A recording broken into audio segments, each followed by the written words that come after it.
The winds have shifted in Alethkar. Once Kholinar shone, a beacon of pride and glory. Now its towers groan beneath the weight of despair.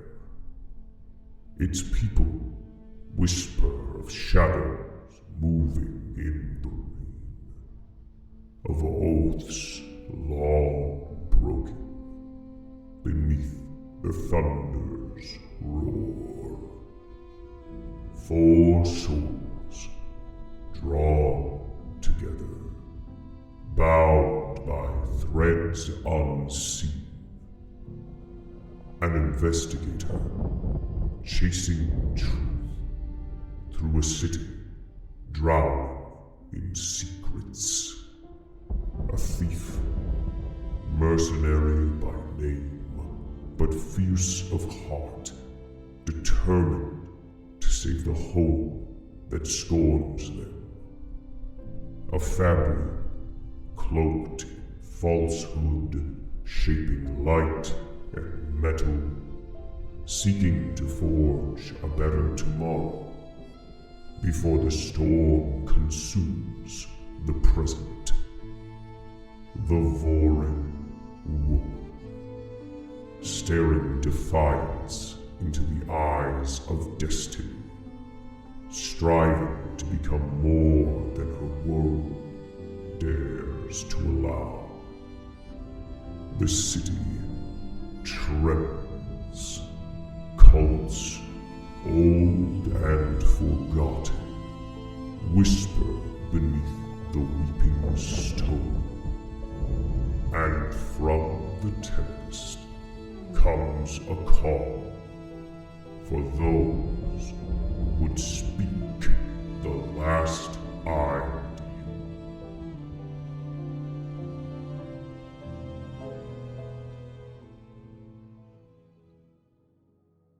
Nope, you're not. I was just about to say.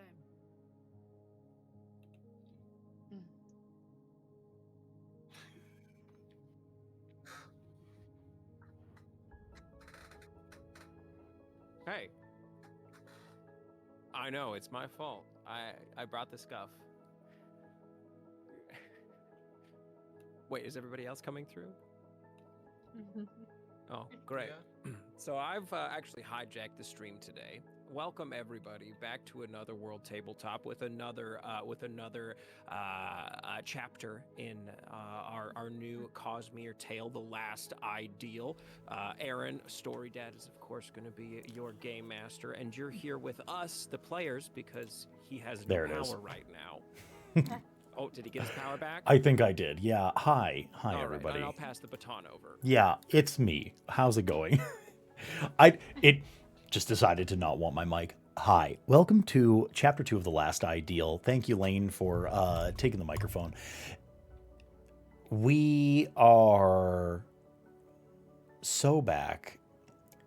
We join you this evening.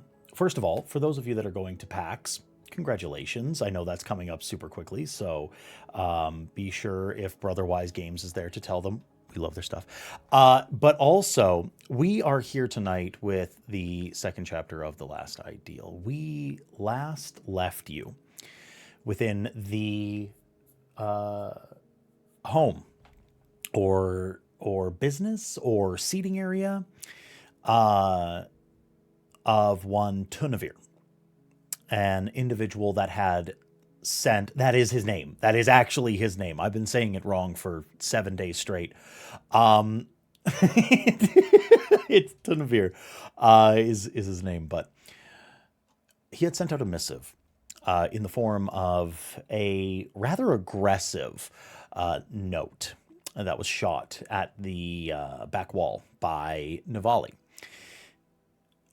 It was an errant spren and a twist of luck that led the rest of our group to the same doorway and at the same time. Some might say that that was fortuitous. Some might say that that was just an oddity. But regardless, All four of them are now seated around a table bearing a map of Kholinar,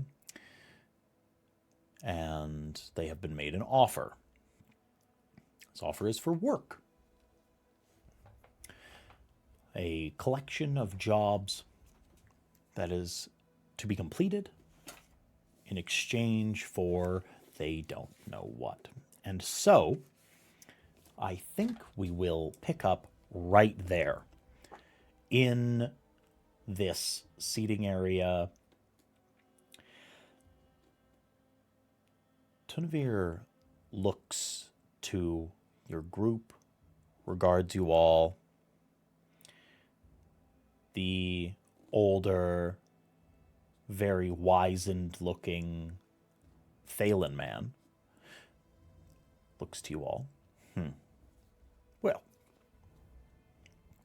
once again, I ask you for this service, and you have said yes, and I am glad. And so, I suppose that you are curious as to what this may actually entail. I will keep you in the dark no longer. I am a man of information. I am an individual that prides himself on his collections of the vast repositories of written knowledge that I have acquired over my many years of travel. My days as a merchant were long spent inquiring and acquiring lengthy tomes and grimoires written by luminaries all over Roshar, from Shinovar to the Reshi Isles, from the personal libraries of Teravangian himself in Carbranth to the lofty Vorin cloisters within the small villages in the north of Alethkar. I have traveled far in search of information. And it would seem that my journey has brought me here to Kholinar now. And it is in the Devatary of Insight that I require something.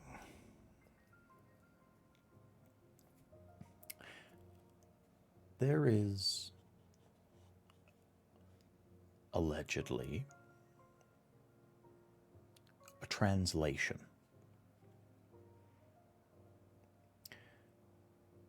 You're all familiar with the heralds, I presume.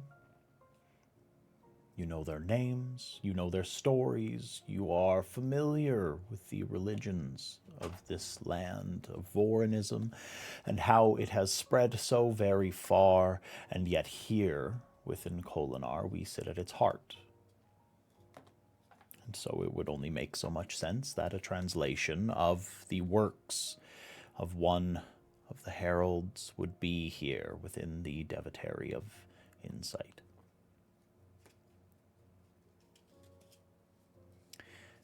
Jezereza, the first of the heralds, the greatest of them. He was a writer. It is apparently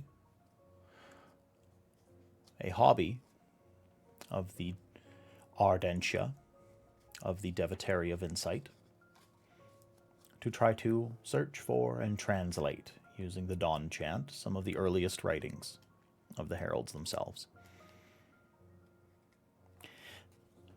Now, I don't know if this is true. To be completely frank, I don't care if it's true. Writings that old, written in languages that are as ancient as some of the soil on Roshar. That is what I am interested in, and that I have on good authority is contained within the innermost sanctum of the Devatary of Insight. I need you to acquire it for me.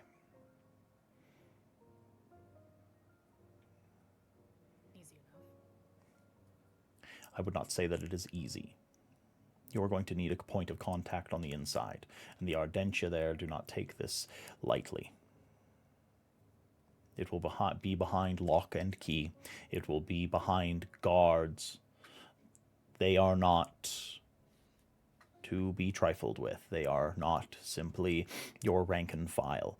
By all accounts, the Ardentia that are there contain amongst their number not a small amount of warriors.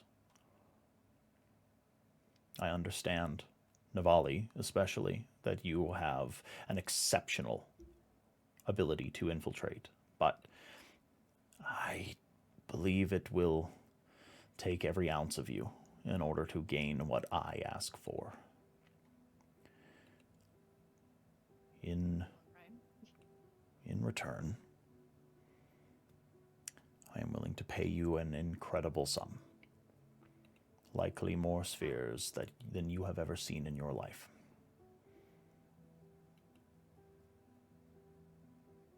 How many?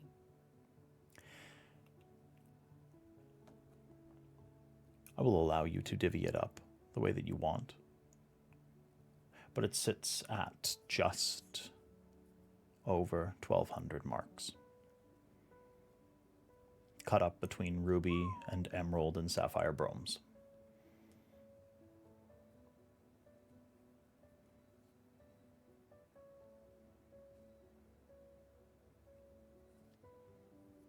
And if you're not interested in translating or what it says, how exactly is this going to help the city? I will admit, I am not particularly interested in helping Kholinar. I am here for purely selfish reasons. I wish to translate this manuscript, take it into my own possession, and keep it for myself. I do not think that what is written upon those pages are anything that are going to be grand revelations that are going to change the way of life for the faithful within the city, nor the common folk. There will be no intense convocation of thought that will revolutionize the way that people see Vorinism or think of the heralds. This is for me. This is not for Kholinar. This is not for Vorinism. This is not for Alethkar. This is for Tunavir, the man. All right, go. So, who's the lady you were talking about? The lady I was talking about will come. That's what we were doing. Will come after the fact. This is what I need from you for now.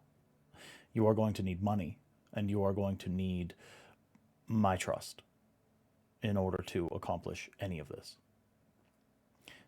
I cannot give you names, and I cannot give you locations, and I cannot give you the circumstances that surround the arrival of this individual until I know what you're capable of, and know that you will not simply be chaff on the streets. You need to prove yourselves. Does it feel like he's being truthful about his intention? If you would like him saying that he wants it for him. You can go ahead and you can shoot me a, we'll say, I believe that'd be awareness plus insight.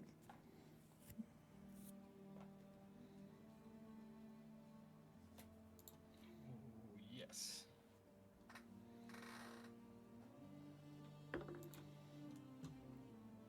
That's a 10. That's a 10? It's hard to get a read on this guy. It's so hard. He seems honest, but like brutally so. The topic change is a little abrupt. The amount of money is quite staggering. Why he's chosen you is questionable at best. He seems like another eccentric Light Eyes.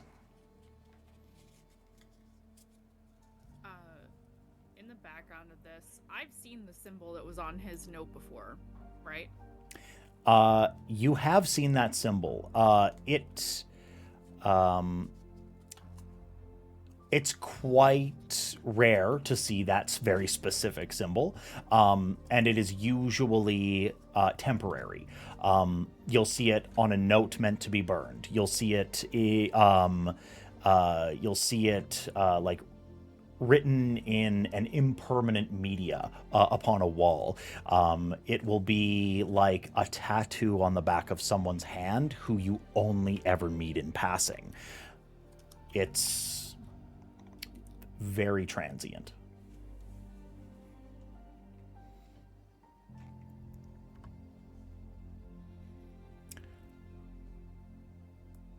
For those of you who are new to this line of work, this is normal. You have to prove yourself first. That's why I'm here.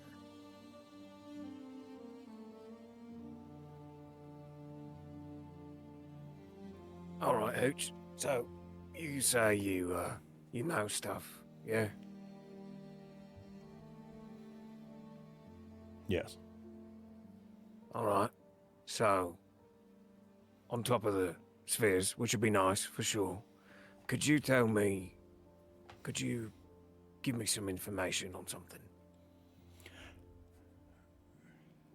I suppose if this is to be a quid pro quo sort of situation, as long as it isn't anything too sensitive and puts no one in danger, then yes, I would provide information if I can. All right. That's good to know. So am I to understand that in order to prove ourselves that we can escort this lady, we have to pull a heist?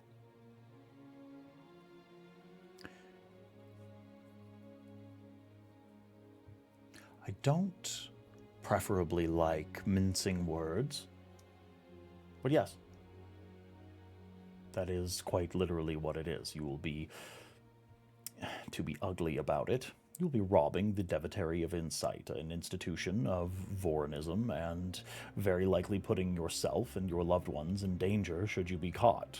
You could spend a very long time in prison. You could very well be punished with horrible things, but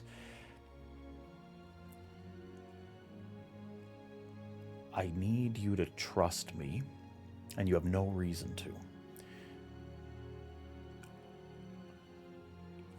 I am telling you all of this information. Do you think you can go anywhere with it where I would be worried? You see his face drop a little bit.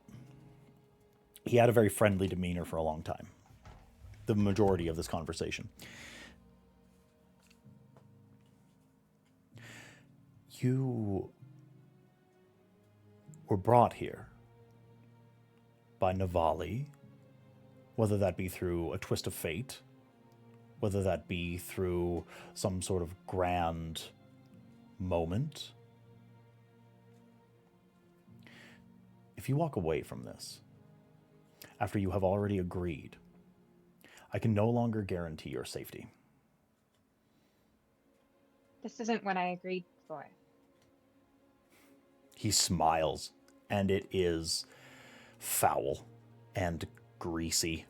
It is a very unsettling, two-faced shift in the conversation. No, it isn't specifically what you signed up for, but you and yours walked into this den. You saw a mysterious man sitting at a table, and he offered you a very large sum of spheres. You could have walked out at any time, but you listened to every bit of it. And for Aniel, I know who you are. Baerdalar, I know who you are. Alstrom, I know who you are. You are people that I would call movers. You yearn for something more. There's something inside of you. There's something worth paying attention to. You are above the dregs, and whether you like it or not, that makes you more important. I've seen many people come and go in my life. I have wandered through many streets, walked many paths, and you all, he gestures to the grand lot of you, you aren't going to say no. You're going to do this because you need to know what happens next. Because you have to. And it's either going to be for selfish reasons, or you just need to know more about me because you're so curious and you need to peel the onion. You need to find out what's underneath the next layer. You have to turn the next page, or perhaps knowing what I do and who I am, now you think you might be able to stop me. And I welcome all of it. Because regardless, I'm going to go and I'm going to get that manuscript, and you can be either a part of it or you can go back home. Rest your head on that pillow, knowing that a very dangerous man knows your name, where you live, and that you know secrets about him. So, Fira, this isn't what you signed up for, but you said yes.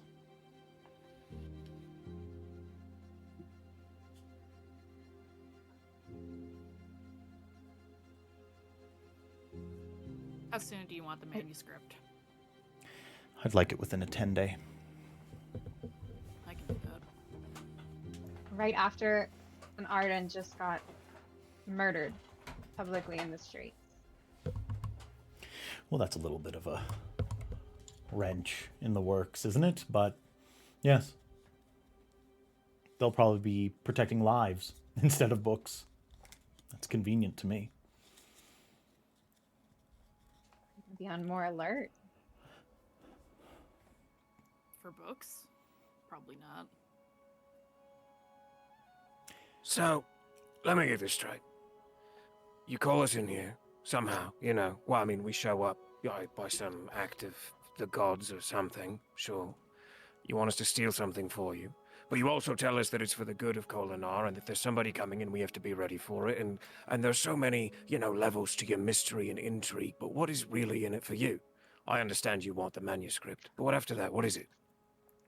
And I would like to spend a focus to use Get 'em Talking. Ooh, okay. To test deduction versus spiritual to learn the target's true motivation.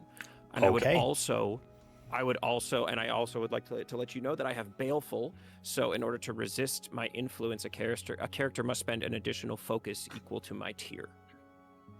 So you're tier 1, so he'll spend the focus. Tier 1. And so an additional focus. So it would be 2 for So it'd be he would 2. spend 2 focus to Okay. ignore it. he's not going to ignore it. I'd like you to roll that deduction. Okay, great.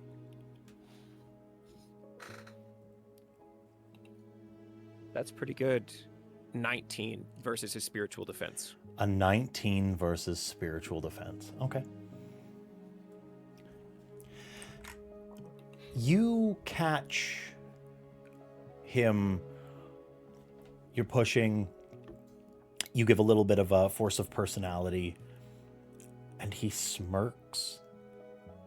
And you see his eyes light up. And then he stomps his finger onto the table. Yes, that is what I mean. That is the fire I'm looking for. It's that curiosity. It's that want for more. Me? What do I get out of this?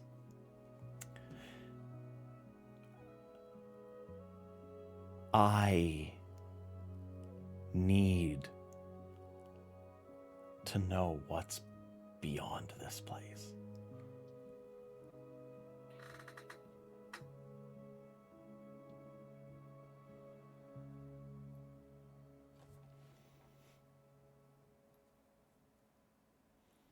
And you feel that that statement has far more weight than a simple what's past Kholinar. What's past this man is worldly. He needs to know what is beyond this place.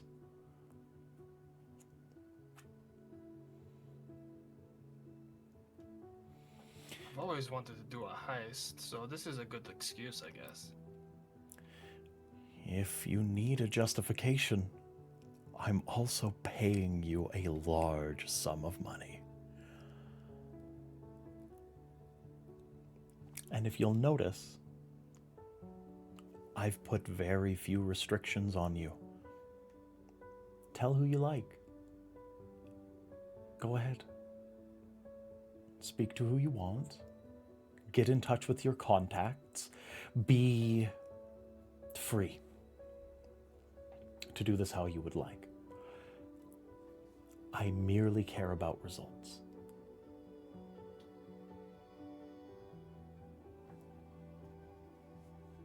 Will you share what you find with us? What's in the manuscript? You're curious? Of course. Of course. Oh. You see, this is why I do what I do. It is this. It's the people. It's the curiosity. It's the want for more.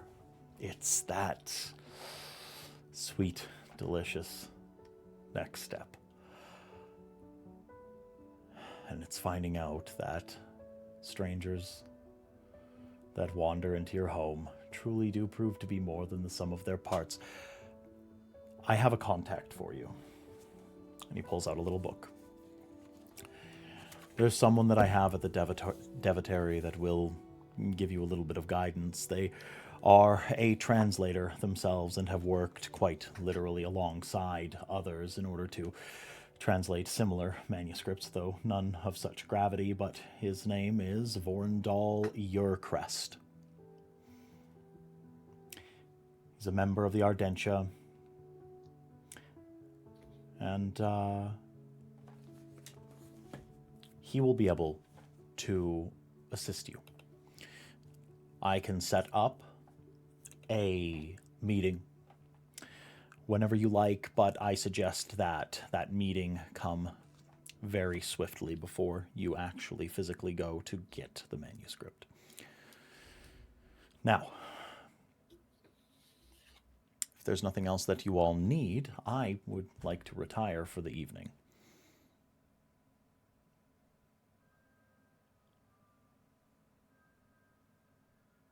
I assume the standard equipment will be provided.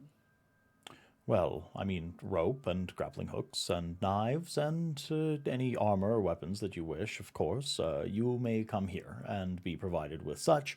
If you require a small stipend in order to make bribes or get other things acquired for you, I can also accommodate that. So, yes, the basics will be provided. Consider yourselves in my employ. How do Works for we me. contact you? Well, I live here, so that would be a good start. Okay, so just anytime then. Okay, good. I would say pop by anytime, leave a note, send a porter with a missive. There's always knocking. I'm here most of the time.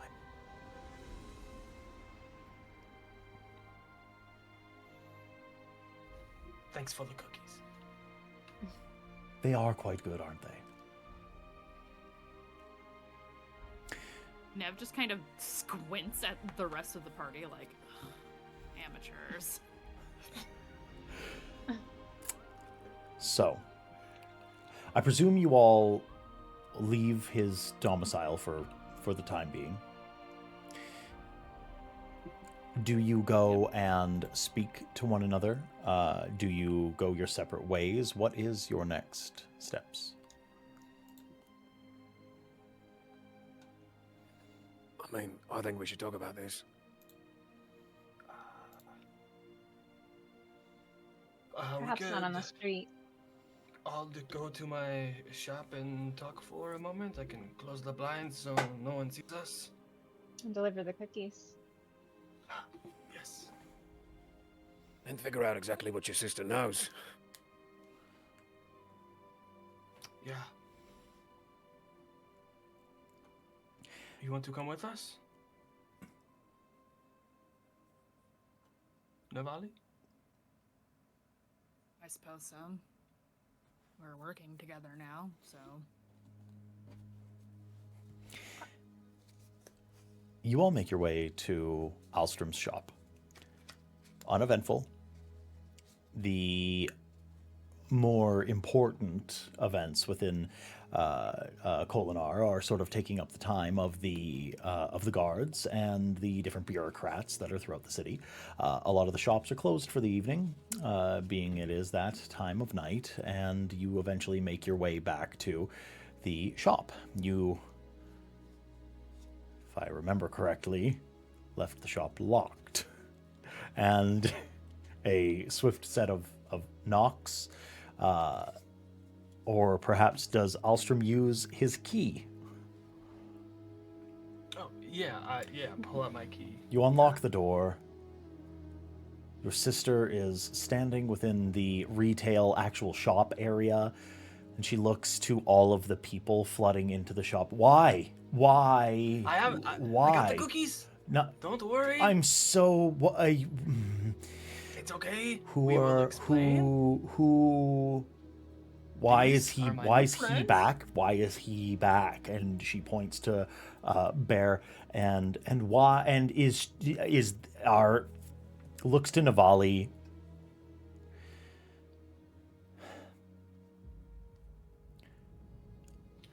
Who? Alstrom, why? Well, I will start with who. You know Bear. Have you met Navali before? No, I have not met No? Navali before. I met your other friend Yes. just earlier. Kira. Oh yeah, yes, Yeah. the one that could very easily make or break our entire lives with a word to the Ardentia or to the guards or any similar light yeah, but eyes. you're bringing it up right now in front of people. Yeah, I am, because there's a more important issue at stake. Points to Bear. There's some...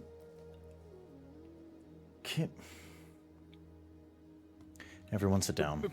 Bertalar locks the door again. Yeah, everybody take a seat. I'm gonna go grab a pot of tea. I'll be right back. Make yourselves at home, I guess. I'm sorry, No. she is not like this usually. Nev posts up against the wall and does not sit down.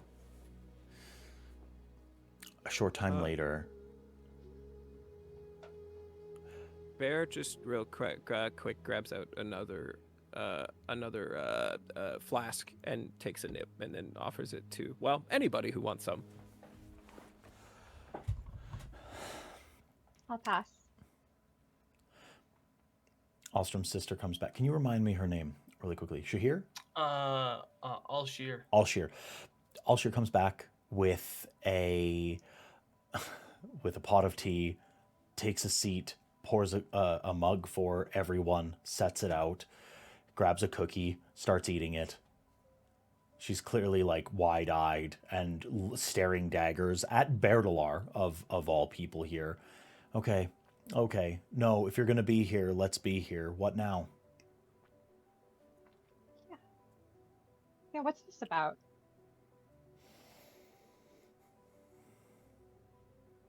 For me? Yeah, Bear, is it?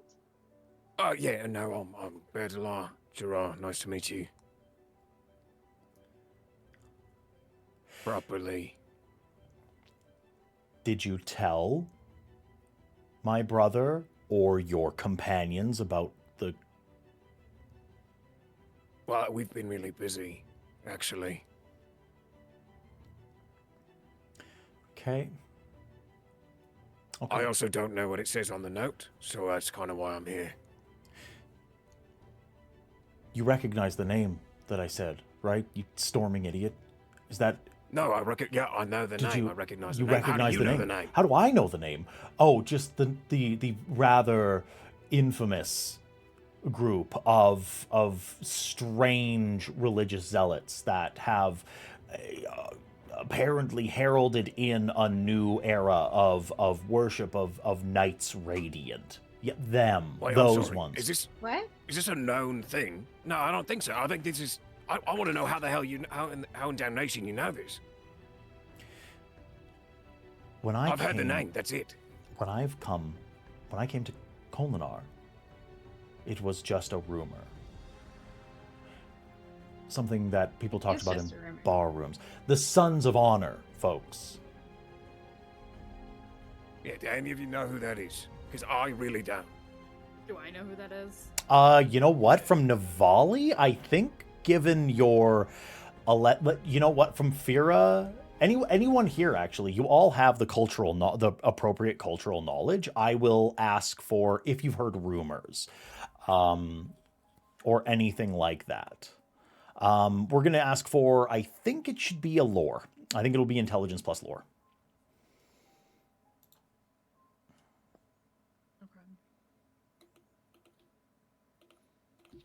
Okay. You fool. Oh my god. I'm a fool. No. Totals? I got a 10. 10? 8. 8? No, sorry, 7. 7? Okay. And from... Is that intellect? Intellect, yeah. Okay. Wouldn't it just be your lore bonus, not intellect and lore? Sorry, yeah, I'm definitely in VTM mode still. It's Yeah, just I was it's gonna just say, lore, that's yeah, fine. like it's just lore. I'm so sorry. It takes that into account. So, yeah, what's the bonus? Or sorry, what's the total? So 8 and a 10, or 7 and a 10, and then what did Fira get? 10. 10. Okay. Can I argue for advantage because I literally run an information network in the city? I could hear absolutely. I would hear an argument for advantage. Absolutely. You can also, if ever you wanted, on intelligence-based checks, if you want to, you can spend a focus in order to gain advantage. Okay, well that's a lot better than the first time. 18. 18. Alstrom and Fira, you're both aware of the Sons of Honor in the same way that you're aware of, like, the Knights Radiant. You're aware that they are a thing. They're a strange subsect of, like, Fira, you know about them because they're a weird subsect of Vorinism.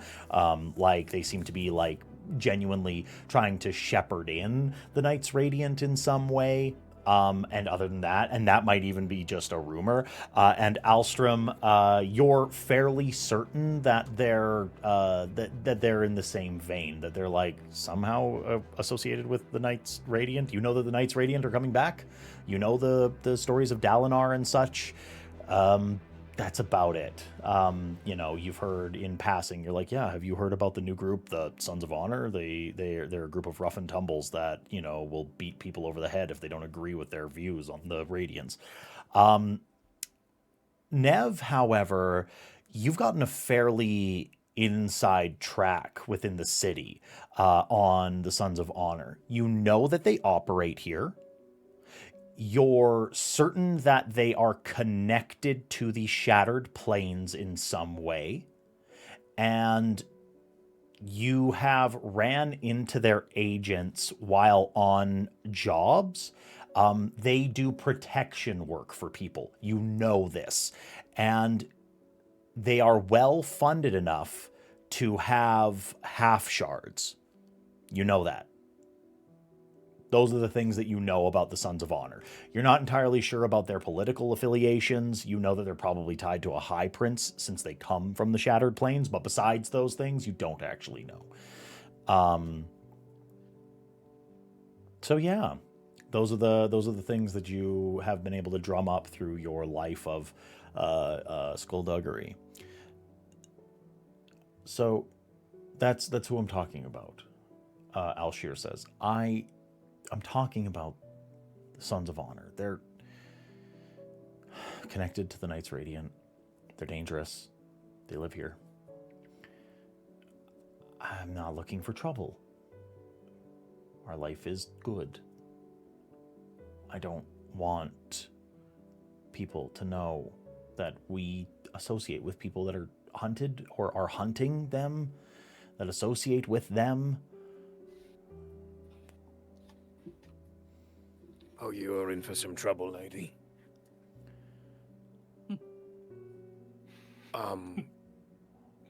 You know, maybe your brother should tell you. How about not? How do I put it? I got a second job.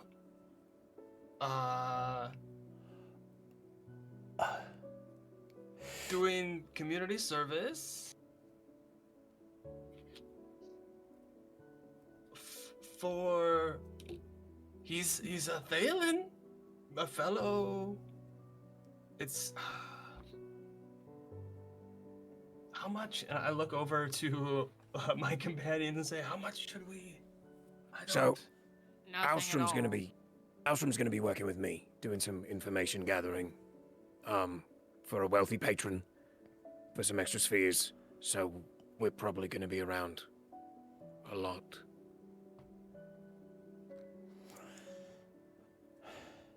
He said that way better than I could have. I got you, yeah. What's the military lady doing here?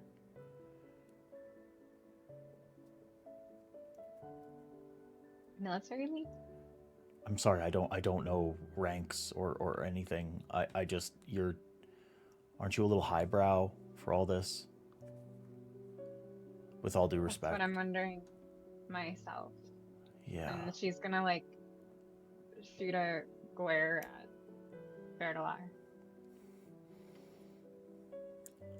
Why is everybody looking at me like I did something wrong? Didn't you? No! I don't know. Which part? Okay. I want to know as little about this as possible. So we're going to lay down some ground rules, and then you can have your little secret club meeting, whatever. First of all, you are not going to come here during the day. At all. Not during business hours. I do not care. Okay? I have a business to run, and I can't have you crashing here during the day. Any of you. Right. I'm good, right? Yes, Alstrom, you're good. You're my brother. I'm trusting any of this because you're involved. Rule number 2. Don't worry, nobody's interested in hanging out here. Tremendous. Would you rather me shop elsewhere? No, you can buy things. I just don't want a big meeting that has to involve wealthy patrons and the Sons of Honor happening within my shop. Can I get through this? Can I just please really quickly? Number 2, I want to get paid for this. Navali stands up and is like, I'm not staying here. What? No, That's really even better. That's an even better option. Bertalar takes 20 marks out of his pouch and puts it on the counter. Tremendous. Takes the marks. That is truly the only 2 important rules. The third, don't touch my stuff. That's it. No. That's it. Alstrom, I'm trusting you. I'm going to retire. I'm going to bed. Enjoy the tea. She swipes another cookie. I can't. And then walks off. We trust you too. Could I have that span read back? She plunks it down on the counter. Thank you. And the note. Same. Yeah. Thank you.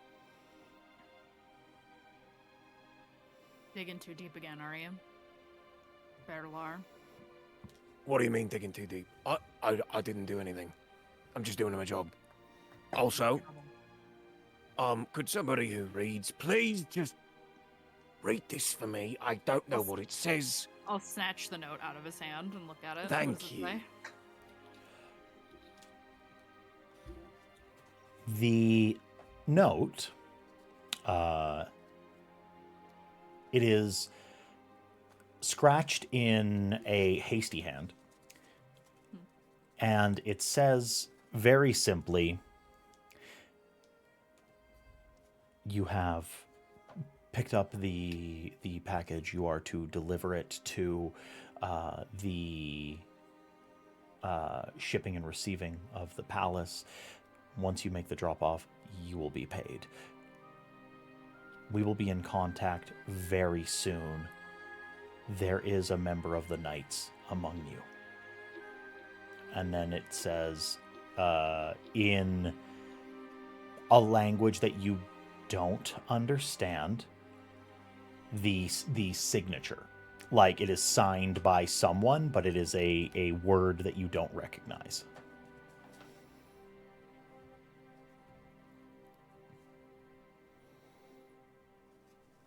I'll hand him back the note. Okay, what does it say? It's pretty vague.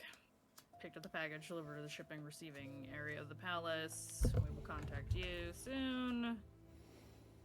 There is a knight among you, and the signature is in a language I've never seen before. Wait, so it doesn't say anything about the Sons of Honor?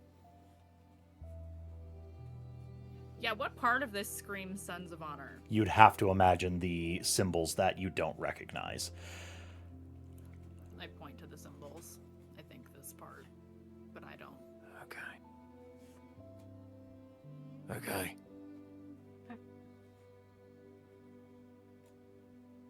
They're just rumors, though. They're about the Knights, right? Don't know. Don't storm and care. I'm no Knight Radiant. Yeah, right. I haven't thought about it much. Been hearing it a lot recently. You've all heard rumors of Dalinar. You've all heard rumors of very specifically, the Wind Runners that helped win battles at the Shattered Plains. You've all heard the rumors that there are knights once again, and that they walk among your High King, Elhokar. Oh. Actually, there's one thing that maybe I should tell you all. I did run into a shard bearer who was not wearing plate or really any armor whatsoever. And he did threaten my life. That Okay, was earlier so today. Plenty of And you light got eyes have away. shards, big deal. Yeah, no, I did get away. He just kind of showed up. It was really weird. Did he say anything to you? What did he look He like? said I got the wrong package. He was Thalen. He had white hair.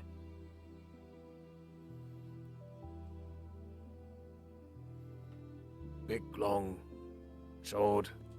And he did not want Yasna Soulcaster.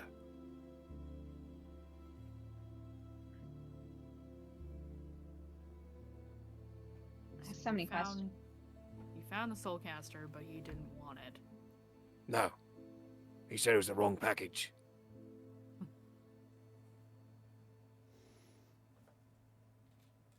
Why did we come here again? Looks around.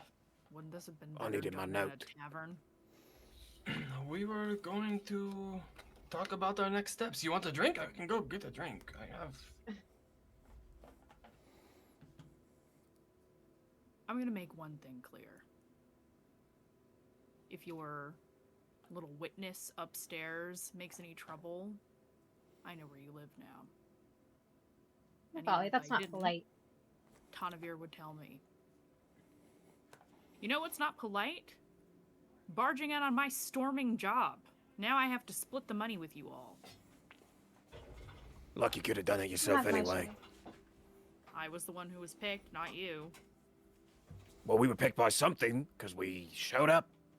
Well, it certainly wasn't me. If you hold me back on this job, there will be problems.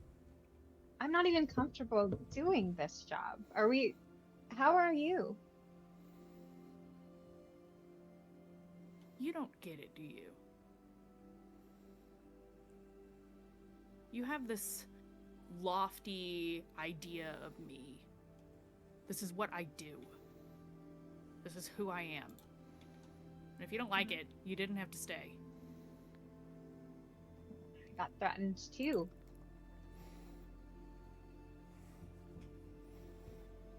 I was the one who was summoned here. I was never going to say no.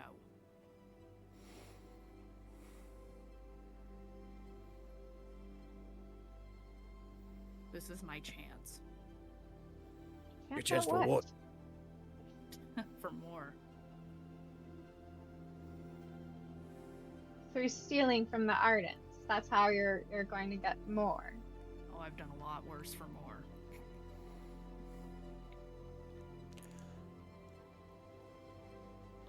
Bertolar leans over to Alstrom and just whispers in his ear, I'm definitely not gonna let her hurt your sister, for the record. Thank you. Appreciate that.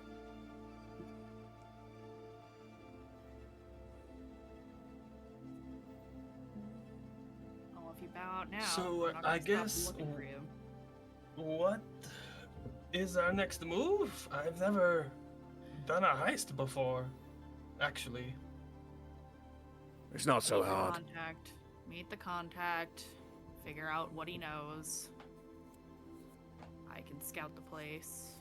Actually, Bertolar and I can scout the place. I mean, I can just walk through the front door. Everybody knows me. Are we sure we have to steal it? There's no, like, other path?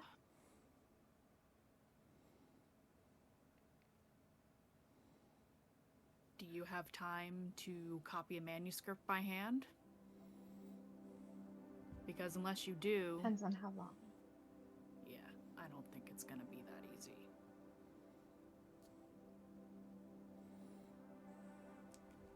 Who cares? It doesn't affect you. What do you lose by giving this manuscript to this Tanavir?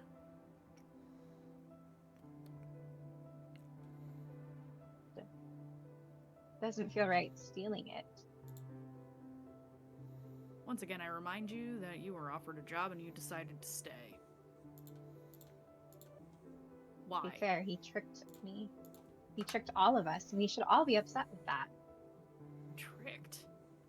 Yes, we agreed to help the city and help people. That was the original offer. And now we're stealing from the Ardentians? I mean, we don't know that it might not help the city. And he told us that he's gonna tell us what's in there, so maybe the information in that book is gonna help us help this city.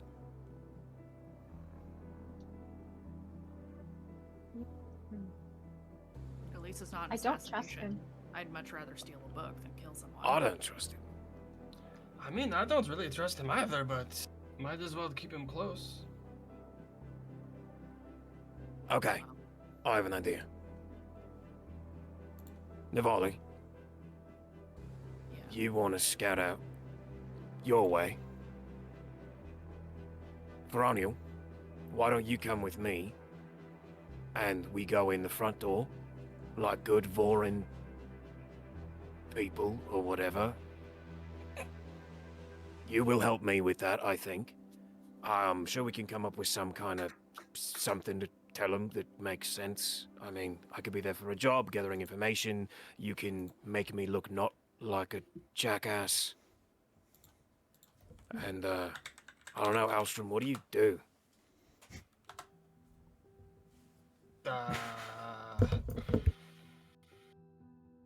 Yeah, what do you do, So, Alston? I make things usually. You make stuff. Yeah, you need gadgets? I got you. Like, oh, gadgets? Like, Wait. Nev turns and like actually looks at Alstrom properly now. Can you make stuff that makes people fly?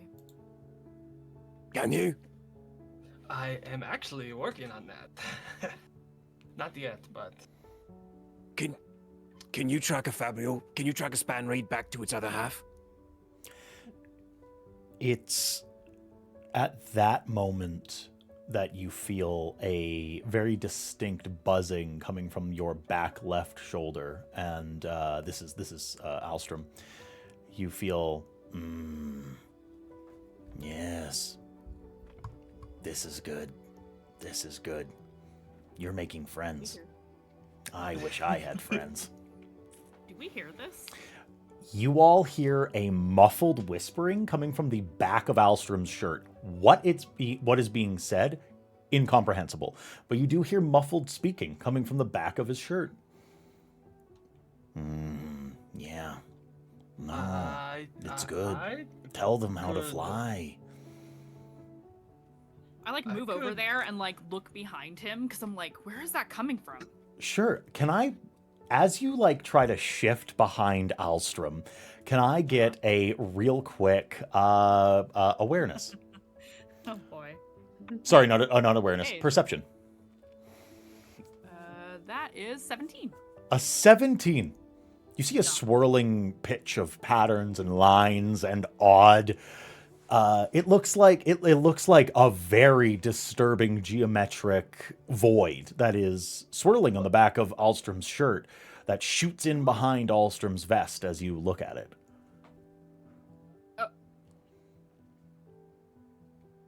What in damnation is that? You should lie.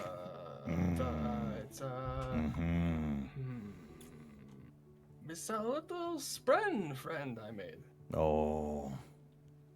Yeah. Spren? Friend? A talking Spren? Spren don't talk. Yeah, you've heard the stories when you were a kid of the talking spren. Nobody told me stories as a kid. So no. Would you like me to tell you a story? Absolutely not. What the hell is that? I told you, it's my spren friend. Alright. Do you want to meet him? I mean... Yeah? Uh-oh.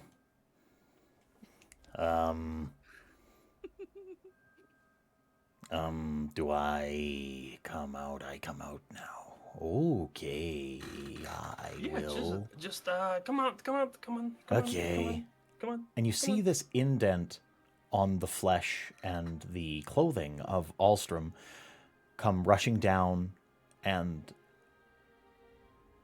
blow down the front of him, onto his shoe, onto the floor, up the leg of the table, and onto the table, making an indent of swirling lines and shapes.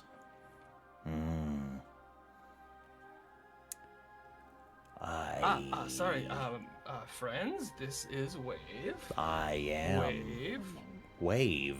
This is Navali. Don't touch. And Feraniel.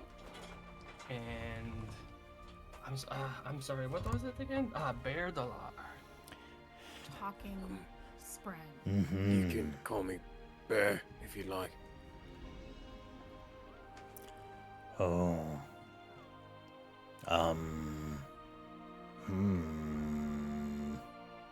What type of spren is it? Yeah, that part. I don't know. I've been trying to figure that out, but I haven't thought about it much actually. It all happened so fast. We are called cryptics.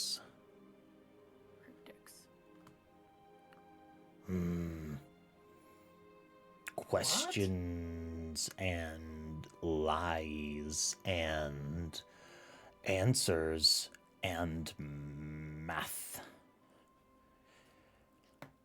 That is us. and you all feel these like susurrations, like it's almost like he's speaking into you instead of like at you. There's like definitely gentle vibrations like coming from the table as he like sort of, you know, gyrates there as this like little pattern of geometry. Did I hit my head today? Did I hit my You head coming down from the tower? look like you have a face wound. Maybe It's old. It's just a scar. scar. Old.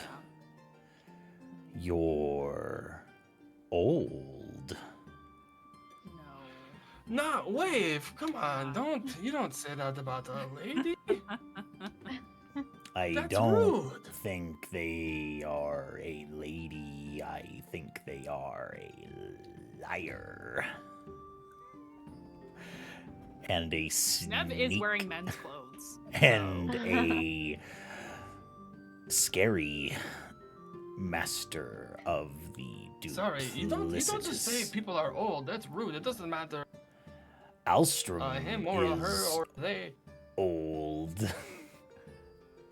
This one, and he like the spren shifts at the table at Berdalar. This one, not good. I could have told you that. But this other, not many lies, and it like shifts itself towards Feraniel. This is novel. They are different. Odd. Well, in this crew, Nev Yes. makes a face like, ugh. I think that Verdalar is adding more and more booze to his tea and just like almost shaking right now. do all of Can I you. steal his flask? You- I have expertise in thieving. I would say, is Berdalar, I'll ask the question, is Berdalar paying enough attention to notice that the flask is missing, or is this Not a in world the slightest. tremendous? Until he reaches for it. Mhm. Yeah, no, this is a great distraction for me. I'm definitely gonna steal the flask. He starts like shifting in like almost a figure eight on the table. You are all strange, like Alstrom, special. Special. What? Special I mean- how? I'm really good at what I do, so I No. guess. I have a hard time remembering from when I left, but I was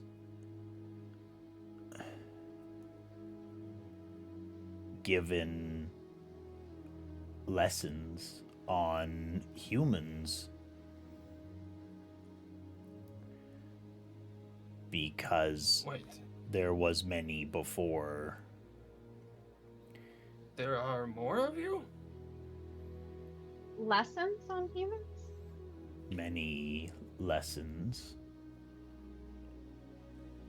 I was told a lot of things, but the thing I remember is the word prepare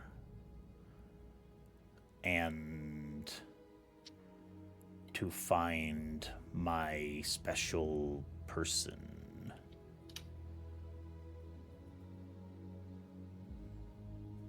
Well, that is very nice. I feel very special. Thank you. But prepare for what? I don't remember. The trip is bad. Hard. Makes my mind himself shaky. Wait, does Brandon have brains? Do you have brains? Probably not. Some of us do. Well, Wave, I have a question for you. Ah, I may have an answer. Berdelart takes a sphere in his hand and then holds his hands behind his back and moves, like, kind of moves them around a little bit. What hand is the sphere in? Yes. Your right or your left? Pick one. I don't see why. You should tell me why. It's a little game. Just guess. Just guess. Can you guess? Oh.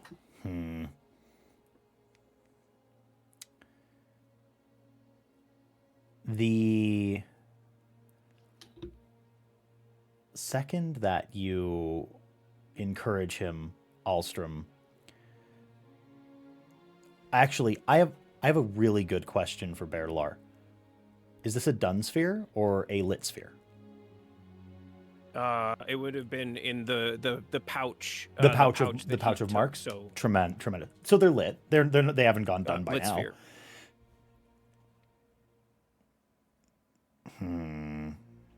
It is in your right hand. Berdelar holds out his right hand with the sphere in it. Hey, good job. Oh, you talked like that. Sorry. Don't touch me like that. You should get consent, or else it's Yes. weird. You're right about that one. I am not a pet. Well, high five then. Oh, high five. I don't have hands. But I can just. Oh, never mind. Good job. Oh, you could do the wave.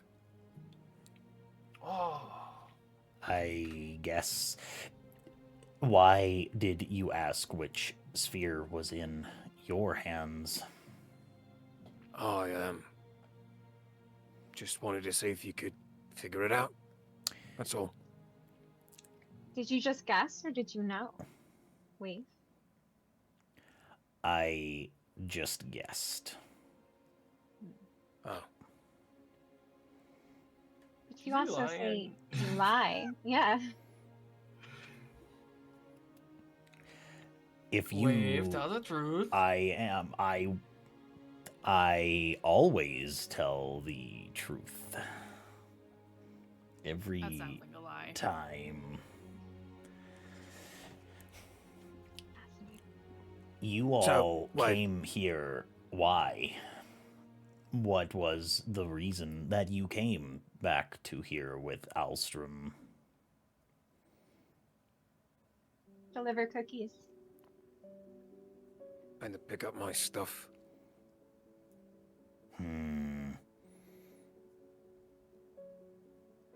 We got to talk about the next step. At least, when are we going to meet next? I think that was the lie. You came because a very bad man wants you to do a bad thing for him. See, Wave agrees with me. I don't see why that matters. It doesn't, but it's why you're here. Thrilling. Well, It's not the first reason I'm here. It's not the big reason. Not for me.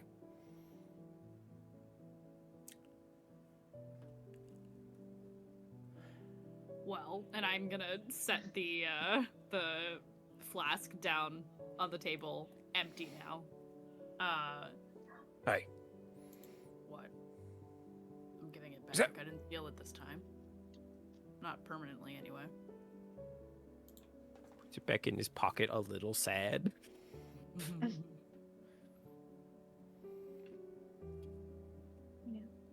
Just gonna make you not think straight.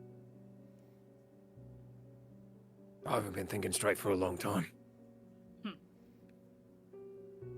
It's not like there was that much left. You drank most of it. Looks at Berdalar.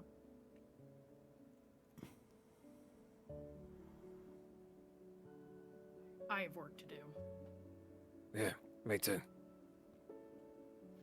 So, we'll meet the contact first. Scope it out.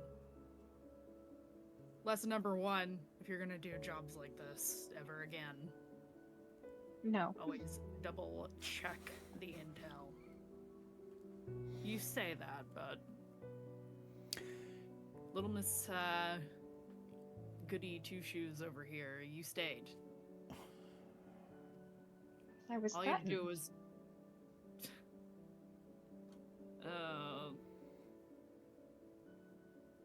how little you know about the world. All right. That's all right. You'll learn. So if we're gonna go our separate ways, you want to meet tomorrow morning? Go over everything one more time? Sure. All right.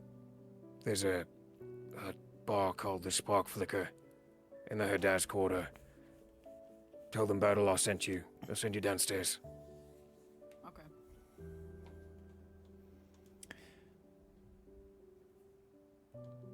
You all Are we all going, or just the two of you? You're both invited. Is that the kind of dirty looking one? Yeah, it's the kind of dirty looking one.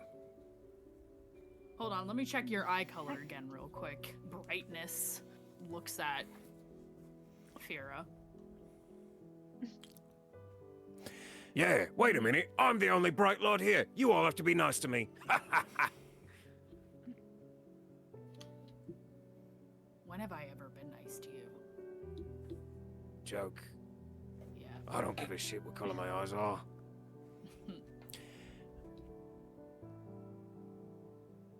So I can presume that you all make your way out of the shop for the evening. Just as. Oh, I'm sorry. Is there anything that anybody does before they leave? Oh, I was gonna follow Berdalar. Yeah, for sure. As you all leave the as you all leave the bar, or sorry, the shop, Wave pipes up to Alstrom. The dirty one with the scarf and the boozy breath. He has 2 of my cousins following him.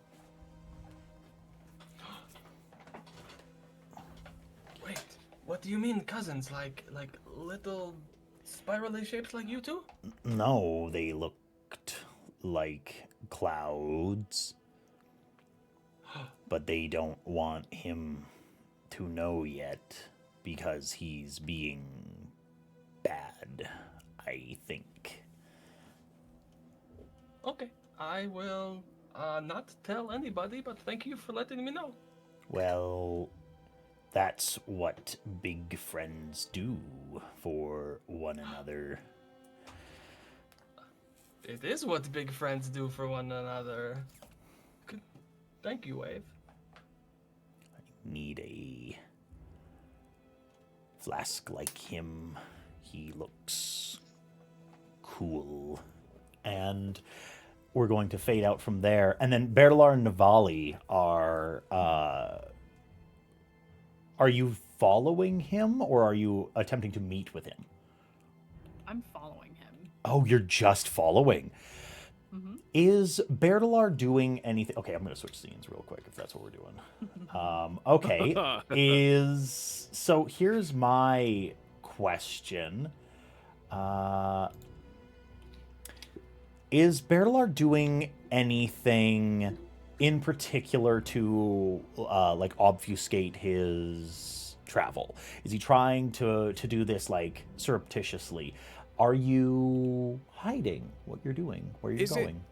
evening? Oh yeah, it's Are we full still- blown night. Full blown night. Okay, the full-blown night. execution happened at dusk. Your meeting took about an hour. Another like 30 minutes to walk across town back to the shop. It's fully dark out at this point. Okay, cool. Definitely moving in the shadows. I think he's a little freaked out right now. I will ask from Navali then. I think the appropriate. I'll hear arguments for a different skill, but I would definitely think this would be deduction. Deduction? To like see where he is? So the way that I've read deduction, it is the observation and through logic and reasoning and accruing evidence you can you identify things about people, their behavior, etc., etc. It could also be perception, perhaps survival. Those are the three that I would hear arguments for, really. And that is just to follow? That's just following them, yeah. And I will have Not that. stealth. Oh no, you're stealthing yourself, yeah, for sure. But you're trying to follow him, right? Is this contested against my stealth? It would be, if I'm not mistaken, against your stealth. Cool. Okay. And I'll ask for a perception from Bertilar as well. Deduction 21 stealth. and perception are the same, so it really doesn't matter.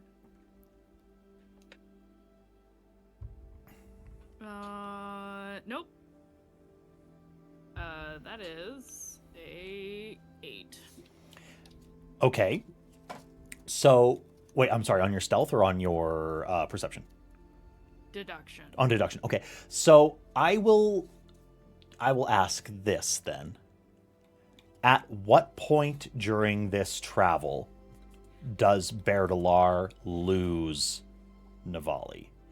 I will say that Navali, you can either make it obvious that you're following, and then you can continue this and perhaps have a discussion, or Bertilar loses you.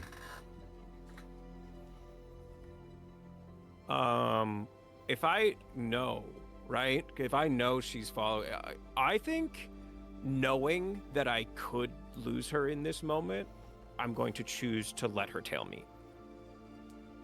Okay. While still trying to move. Stealth to see if you even see that I'm there. Oh, fair, yeah. Yeah. That's a 14. Let's find out. Versus a perception of 16. Okay. I'm not trying too hard. Okay. Where do you lead Navali then, Bertilar? There's a couple things that he's interested in, but right now he wants to see if he can go back to the scene where he struck the guy on the head and see if he can pick up that guy's tracks. Oh. Okay. So back to that alley. So Navali, you would see Bertilar go back to this alley, and it's fairly obvious that there is a bloodstain in that alleyway. Kholinar is not such a clean and well put together urban landscape as the second that a mess is made, even a bloody one, it gets cleaned up. So you see the bloodstains.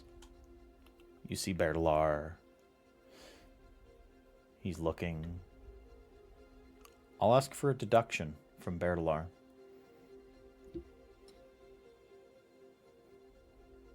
Would this be a role appropriate to raise stakes on? Your call. Absolutely. Great. It's always appropriate. Sometimes it's a little more appropriate than others, yeah. If you feel Fair. that if you feel the tension, hit me with it. Holy bridge. Fridge? So that's a 23 Fridge 4. deduction. Plus an opportunity. Okay.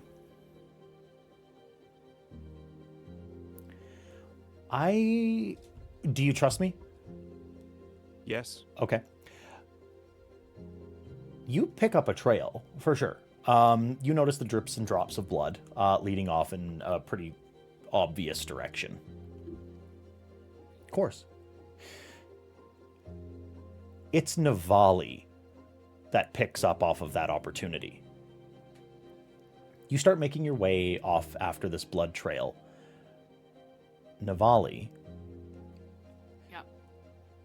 following him, you take a scant glance. This isn't a roll, this is a part of his roll. You look down, and you see something that's equal parts upsetting and also brings a smile to your face. You see a little patch of cloth, and it's got about 1/3, or sorry, not a patch of cloth, a patch of leather. And you see that it's about 1/3 of a Phantom Dreyer mask. Oh. You're like, oh, this guardsman is must be a part of one of the cells.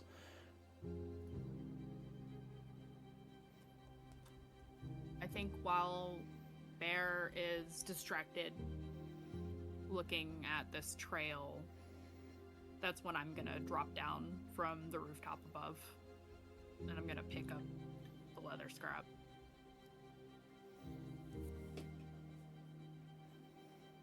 You missed something. What? Hi. I'm gonna push it into his chest and push him into the wall. Thank you. You can have this, I don't care about this. I don't know what you're doing, I don't know what you're looking for, but you need to stop. What do you mean? I'm looking... This is my business. You're getting too close. Too close to what? None of your business. It's all my business. This is my city. My business is to know things. Your city, you own it? Where's your No. throne? That's not what I mean. Excuse me, Bright Lord. No, not like... That's not what I... It's not that. I mean, this is where I'm from. These are my people. If there's something happening, I need to know about it so I can stop it. This is too big for you, Bear. Then I guess I need to get bigger.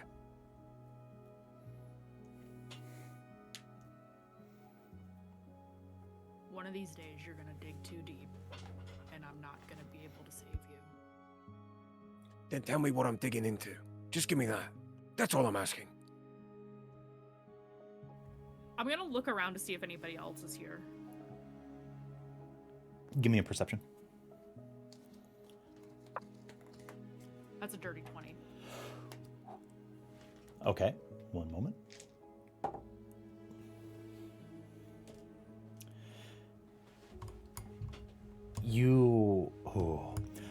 Navali's trained. Navali's lived this life. A lot of people would look down the alley.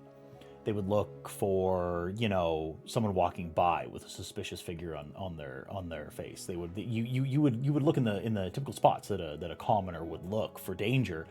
Navali looks in all of the hidden places that the darker individuals of the city would actually hide. And you see a set of eyes peeking out from slats in a window. And the more unsettling thing is the fact that if they didn't want to be seen, you wouldn't even see their eyes. Why wouldn't a member of the Dreyer be looking down and watching on the place where one of their own fell, waiting for the man who did it to come back? You're being watched.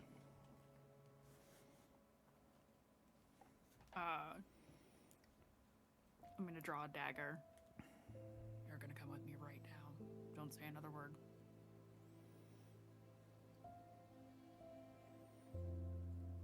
Whoa. Whoa, okay. While I'm doing that, I'm making eye contact with whoever is watching. They keep watching. Do you leave? Yeah. I'm gonna push him out of the alley. They keep watching, they keep watching, they keep watching. The second that you're out of eyesight, that's it.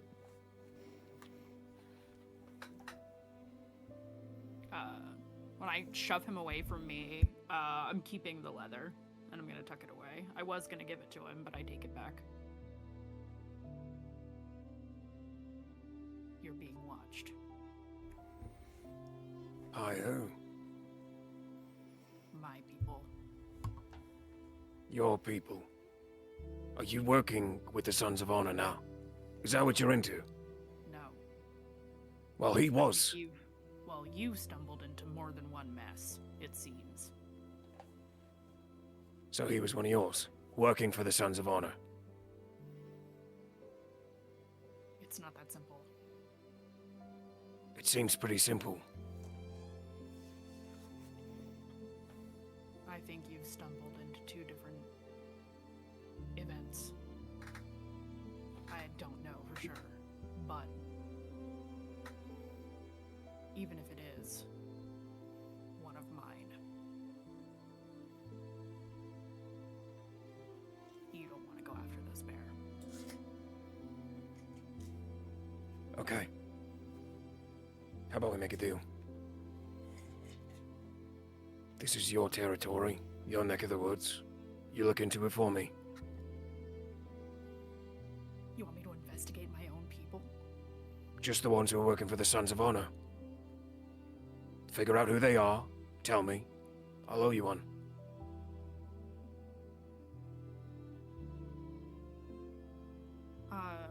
GM, I've been in the Phantom Drayor for 4 years now. Yes.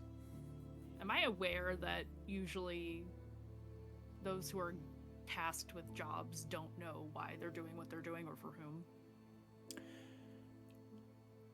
Usually the jobs are done without knowledge of who it's for.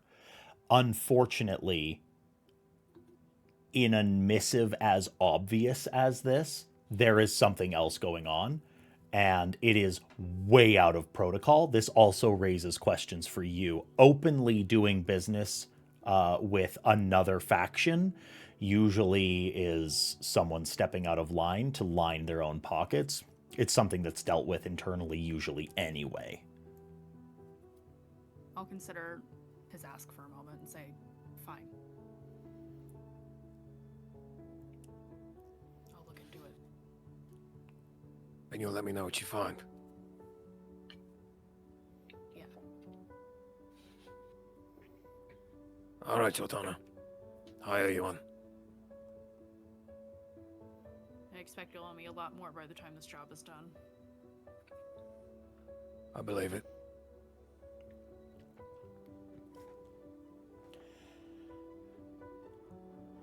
I point to the alleyway. Don't come back here. All right.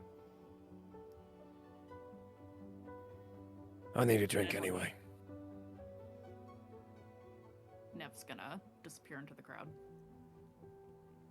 And Bear is gonna go get a drink. Yeah.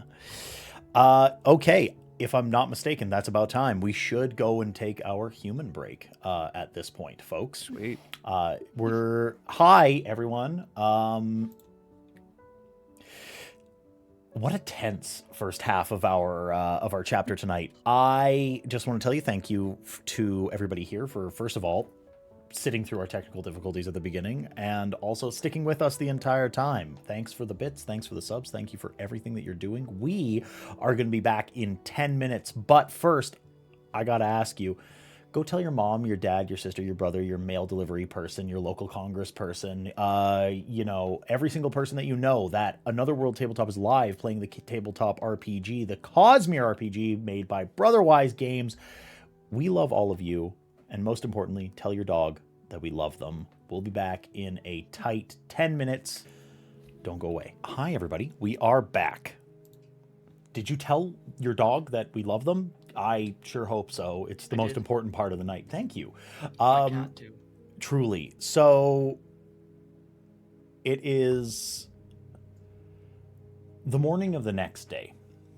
Everyone has gotten probably a very fitful evening's rest. After the revelations, talking Spren, secret organizations, dangerous individuals offering work, revelations about religion, and things are kind of falling apart. And it's really up to those present to handle it with grace or not. So, we're going to zoom in once more into the lodgings of one Feraniel. Fira, can I presume that... Ooh, one sec. Can we presume that you have taken the same approach to getting up, doing your drills? Are you trying to maintain that same...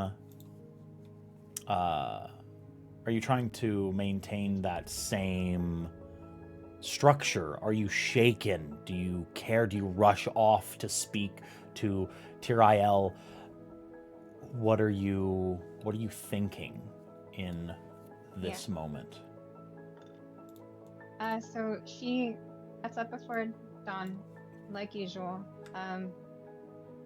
But instead of going through her drills this morning, she reaches into her pouch, into that little interior pocket, and pulls out that really tiny folded note that she got from Baccaran Yes. yesterday. And she sits at the edge of her bed and she just rereads it again, and then she just gets stuck spiraling there, thinking about the Ardent, thinking about Baccaran, thinking about everything from yesterday, and she's just sitting there holding the letter. Doesn't do her drills this morning. Doesn't do the drills this morning. No. Okay. You are sitting, you're reflecting, trying to make sense of everything that had happened. Oh, can we take just a second to up your audio, Gem? Is there a way that you can on your end? I have you about as loud as I can make you. Weird. So sorry, on folks. Discord. Yeah, like if your input volume can be raised. Mm-hmm. Mm-hmm.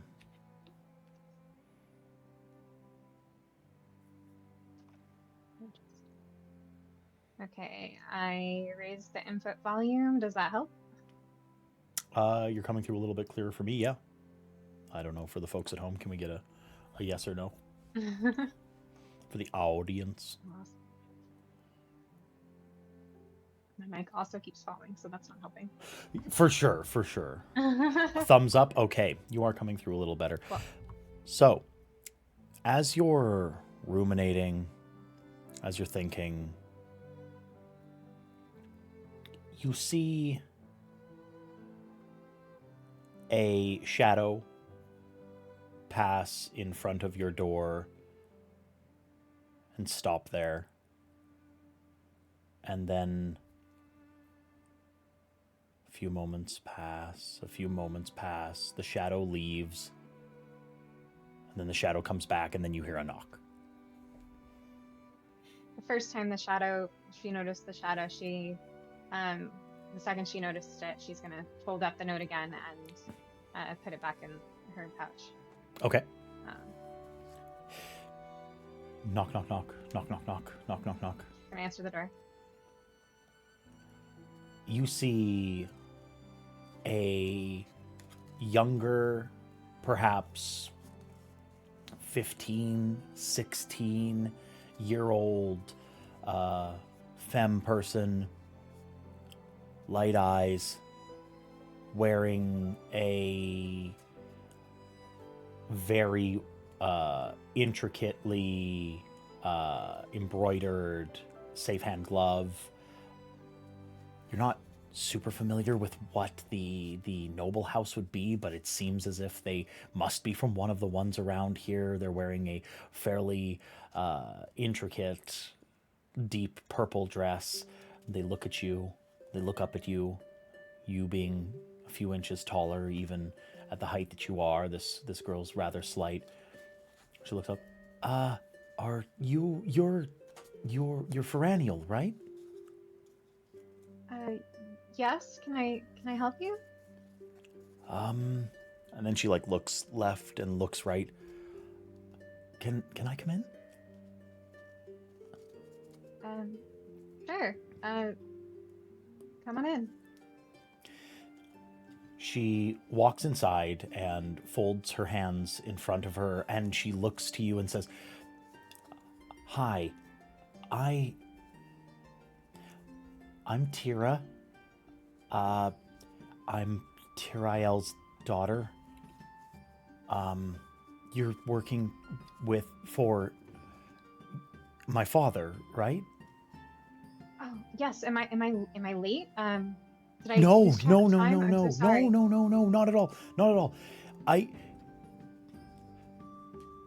And she looks so devastatingly nervous. You notice like a little tremor in her hand, and she's like looking up at you.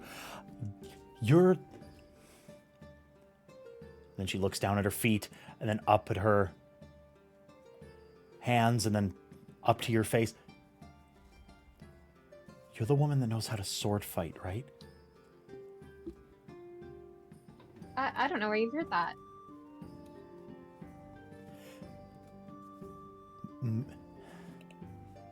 I have some friends that said they saw you through a window, and they said that you knew how to sword fight. Why are you asking?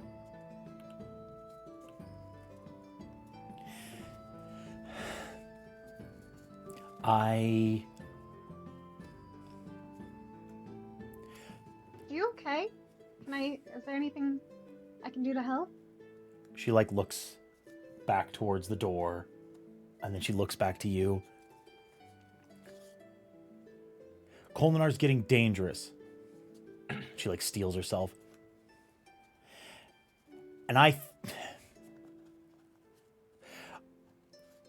think it's a bunch of storming creme that women don't get to know how to fight.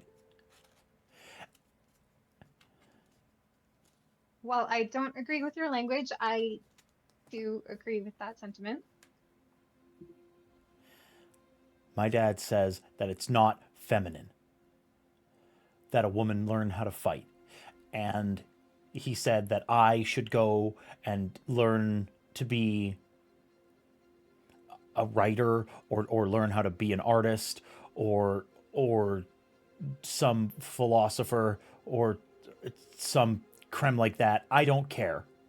I don't care about that. My city, this city, is dangerous, and the queen is going crazy. Please, you should know to be careful about language like that. They killed an Ardent. That's not right. I agree. But there are so many other callings that you can do to still support our city. How do you do it? How do I? Everyone says that you're this tactician, that you're smart and capable, and that you give orders to your commanding officers, and then she like looks back to the door again. That's locked, right? We can lock it if it isn't. Okay. And then she like scuttles off and locks the door. She comes back. I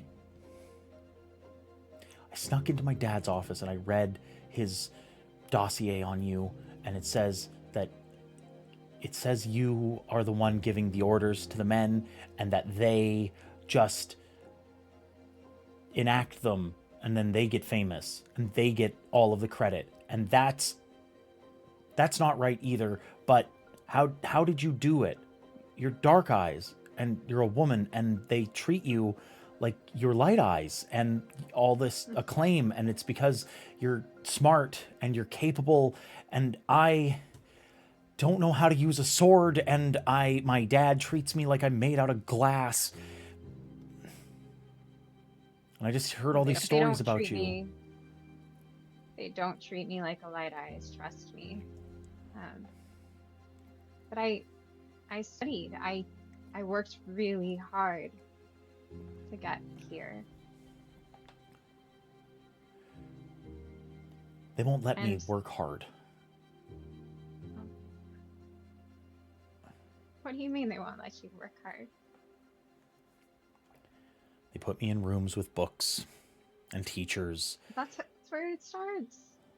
Yeah, but the books aren't on war. The books are on flowers from Shinovar and how the types of birds that are in the Reshi Isles and how to properly raise an axe hound so that it can do tricks and the different colors and patterns of Alethi fashion. Those are the books I'm allowed to read. I'm not allowed to read books about the Radiance and about swordsmanship and war. I don't, other than, well, you know, what to avoid. And they said they saw you using a sword. They said they saw you practicing with it. We are going to pretend that nobody saw that, because that's how you get by here. Okay. Okay. You find other ways to get the books that you want to read. You find other ways to sneak in what you want to learn. You watch. You learn from watching, and then you try it yourself behind locked doors. So I have to steal books. Not steal. Borrow? Be creative. Yes. Okay. I can borrow books. Where do I get a sword? You can't borrow a sword. People notice when those go missing.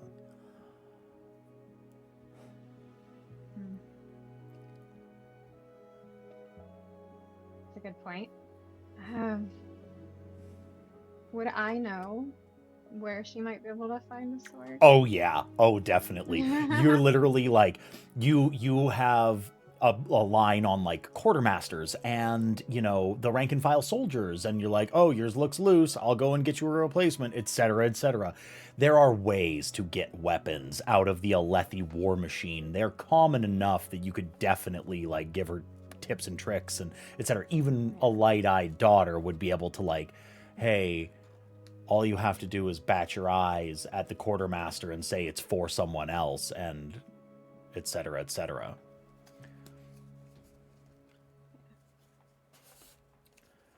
Well, there are many ways you could get a sword. Okay. Especially with the rate that they throw them out here.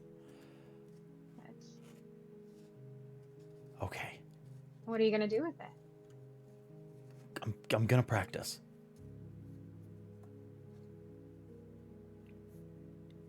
Yeah? Where? Maybe.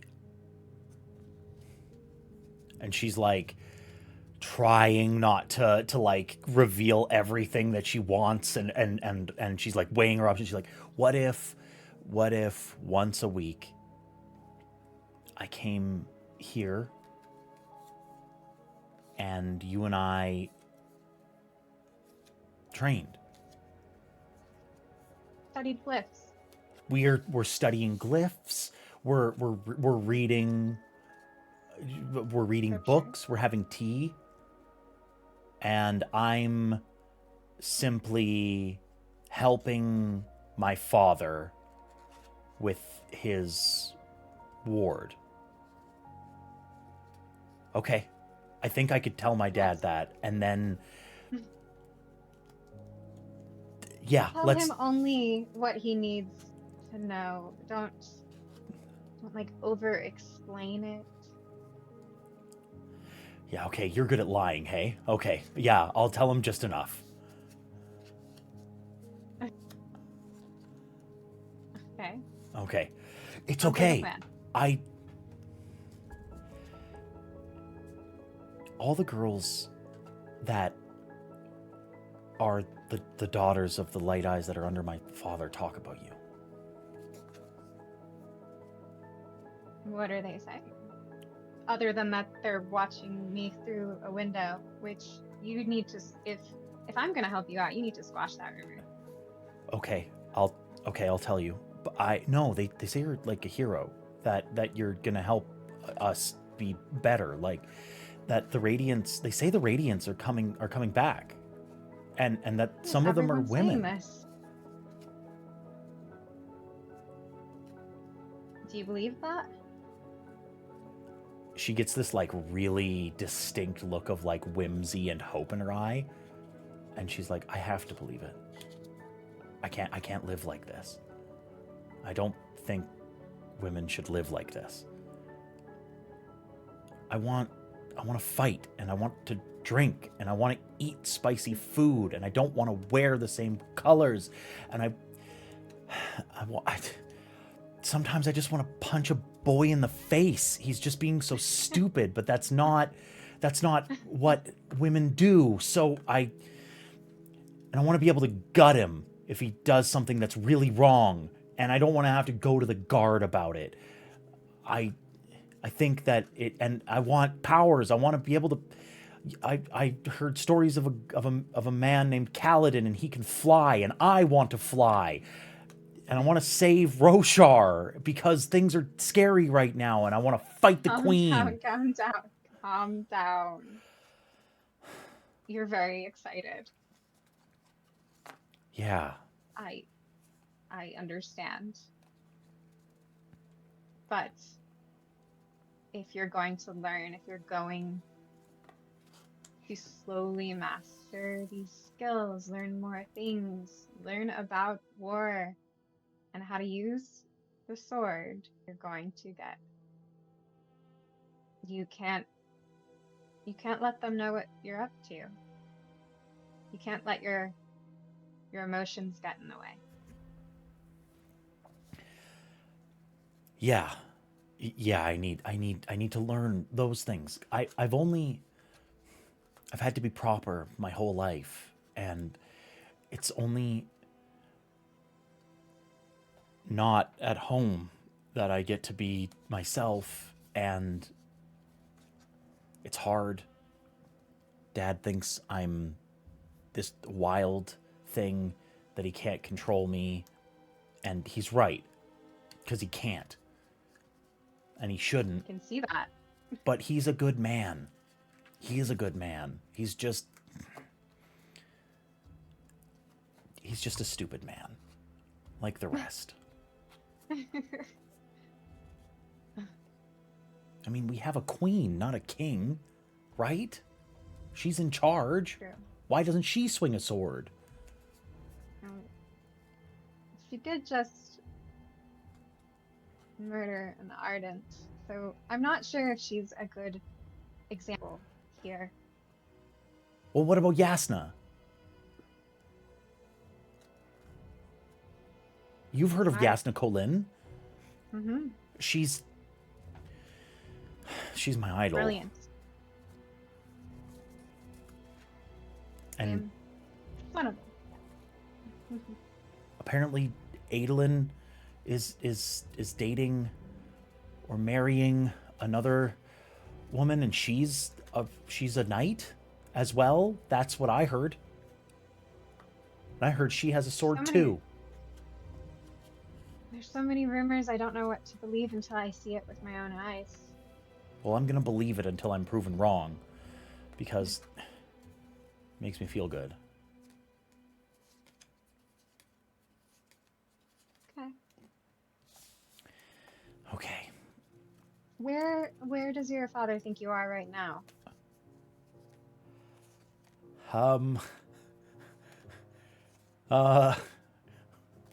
He You thinks have to think these things he through thinks I'm putting beforehand. my shoes on in the other room. Oh, I should get back. you should get back with a very well thought out story of where you were. Oh, hey, how about I was out and I was hungry and getting breakfast and you helped me because you have to go and see my father too. Yeah. And you're bringing back his wild child and then you look good. That's a great idea. Yes. That's a great idea, actually. We'll walk in and then you can And act mad at me. Disappointed even. Let's stick with disappointed, and I'm helping return you to your father. Okay. Sounds perfect plan. Amazing. And then next week we start teaching me how to fight with a sword. Okay. Okay. Okay. Let's go. And you and Tira, Fira and Tira, walk out of the room and head down to the guardhouse where Tirael is stationed, and you're led in through the building, and the guard captain is sitting behind his desk. He has a pair of spectacles on. He's looking down at sheets of paper, and he looks up and like looks at you, looks at his daughter. Where'd you find her? Out getting breakfast. I Yeah? figured you would probably want her returned, and I had to report for duty anyways. So. Tira has her head bowed down and is acting very apologetic and looks to her father and says, "I'm so sorry, Father. I didn't mean to make you worry. I was just out. I got a bowl of honeyed berries. I just wanted to have a bite to eat before." Tirael looks at Tira, just get out of my office. Go and continue your lessons. You and I'll speak later. Fear is going to speak up. The streets are unsafe for a woman by herself. You should really let people know where you're going next time. Can I please, from Fira, get a deception? Great.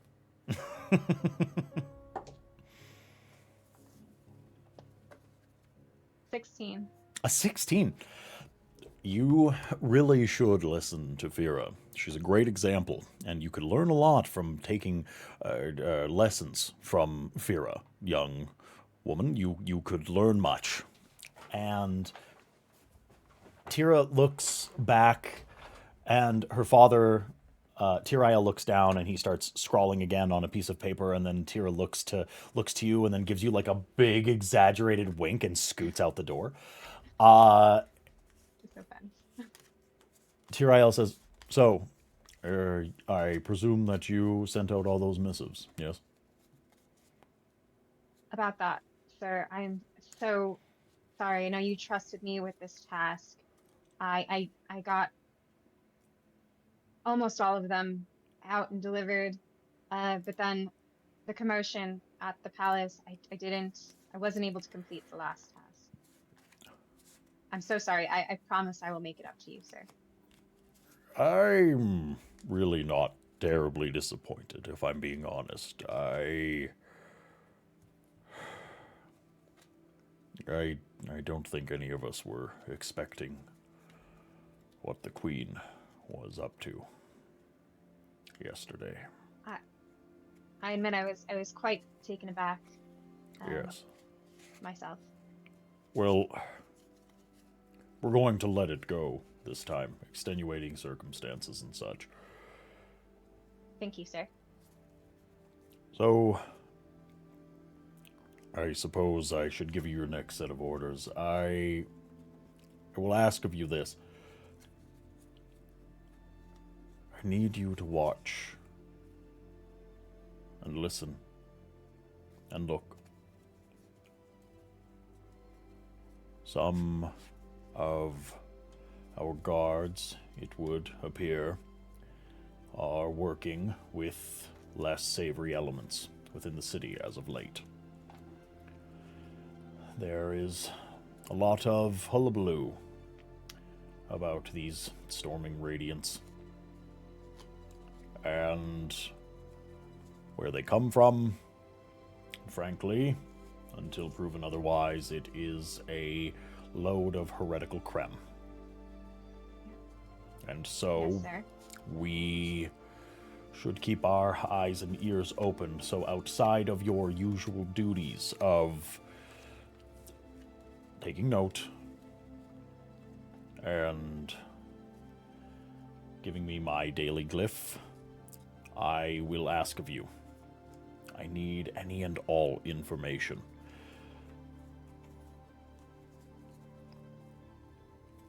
I do have one very specific question for you, though. What Yes. do you know about any rumors swirling around the Devataries here in the city? Not sure. I know what you're referencing. Well, the Queen has slain a rather high-ranking member of the Ardentia. And I can only imagine that this is going to lead to a rather horrifying outcome. It is a sorry thing to say, but I believe there will be further attacks upon the Ardentia.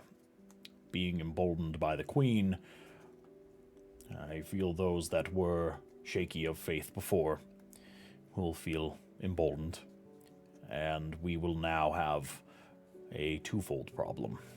That of heresy, as well as open and outright attacks upon our institutions. And I was hoping that you may know something of that. Anything to do with attacks on the Ardents, anything to do with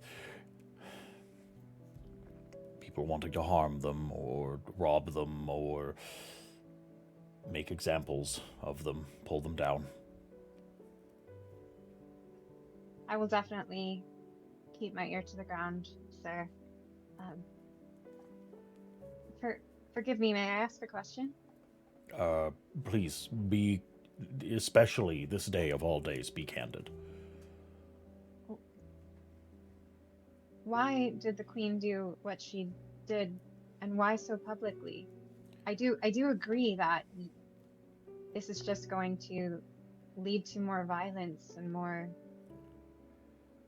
outbursts, especially seeing that from the Queen. I don't understand. It seems the apple does not fall too terribly far from the tree. Tirael looks to the door, and then, looks to the window behind him, and then looks at you. Now, amongst the light eyes and the bright lords of our city, it has become common knowledge that there was a fairly high-ranking Ardent that came within the palace in order to bring a little bit of order to the excess and depravity that was going on in the palace. I'm sure you've heard rumors. There was an open denouncement. It is starting to circulate. The Ardents have, well, some of them have denounced the Queen entirely, saying that she is a heretic, and that she no longer has the best interest of the Vorin in her mind, in her spirit. And some say that she may even be harboring different religions within the walls of the palace. Now, these are just rumors, Mm-hmm. Of course, sir. but it seems as if things have escalated. The Ardent that you saw slain, I have heard, made an attempt on the Queen's life. Poison.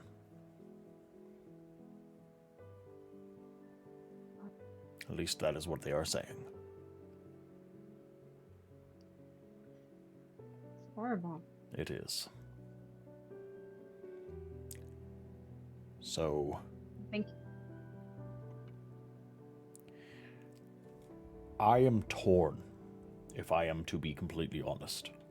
I am an almighty worshipping man. I have been my entire life. I was raised that way. I was also raised to respect the house Kholin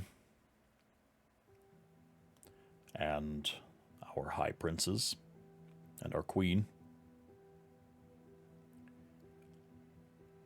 I don't know what side I'm on, except for I can say for certain that I am on the side of Kholinar. Whatever is best for the city. Place where I have lived my entire life. Yes, sir. Thank you for sharing that with me, sir. I have a good feeling about you, Franil. It takes much to raise in the ranks. You are a Dark Eyes. You're a woman. I don't think those things should weigh against you. And I feel like it is those of my own that I have begun to trust less and less as the nights go on.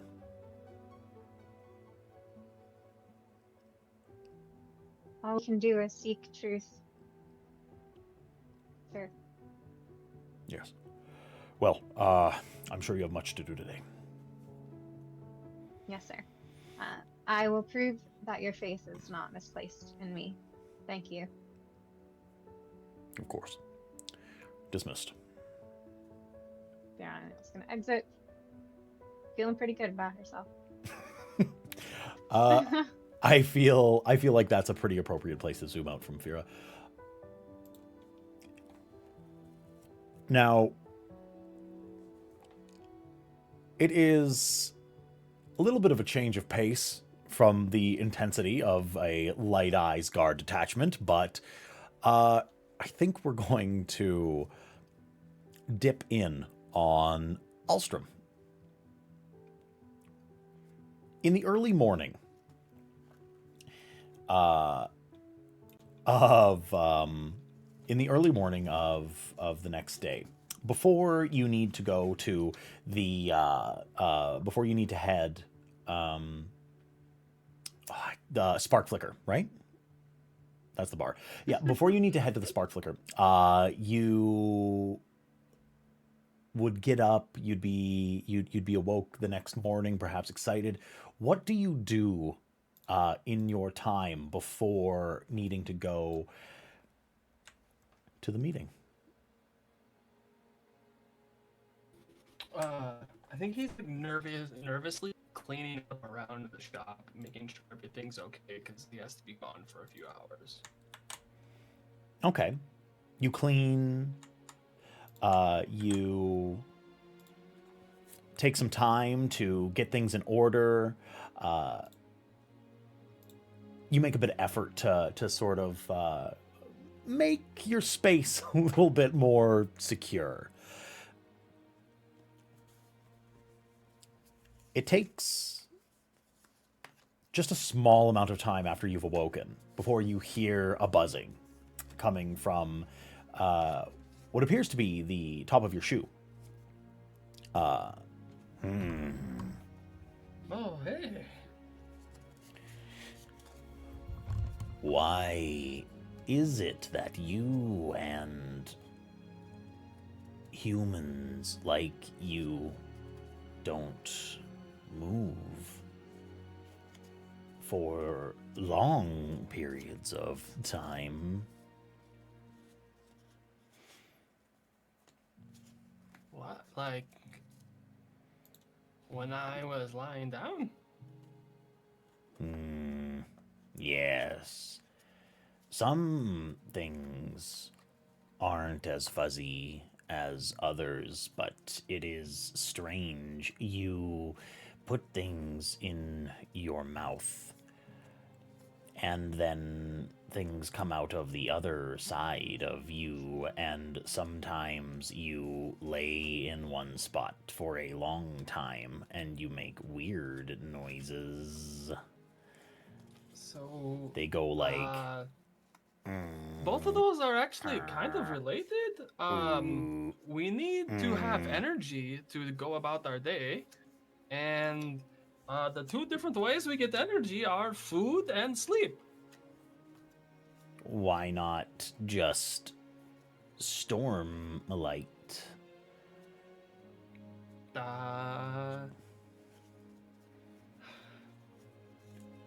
I don't know if anyone's ever tried it before. Have you tried to eat a sphere? That's crazy. Wait, why would I do that? What? Eat a sphere. You're funny. You should try it. They are not that big, and if it is like food, it will come out the other end. Right?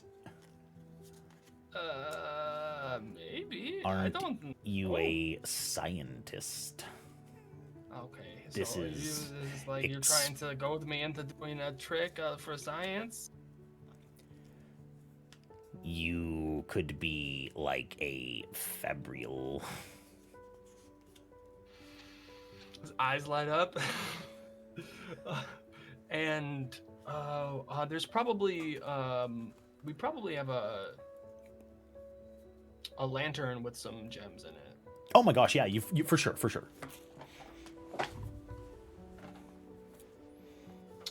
Grab one of them and just like sit down.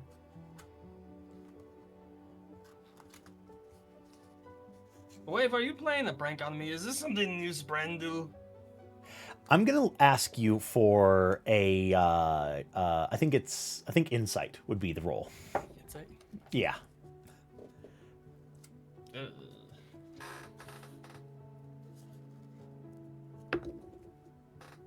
Oh, that's a nat 20, baby. Plus 1 is a 21. Tremendous. He's lying to you for sure. You've only had scant interactions with your new Spren friend. However, you know enough to be very, very certain that he's definitely trying to get you to eat a sphere out of some sort of sixth sense of humor. Or perhaps just inquisitiveness based not on science or any real rational reason. Just kind of messing with you, which is interesting all in of itself. No, really, you should eat the sphere. I heard from my brothers that humans eat, breathe, and sleep with Stormlight. So he's holding it. And it's gonna like sniffing a new alcohol. Yeah.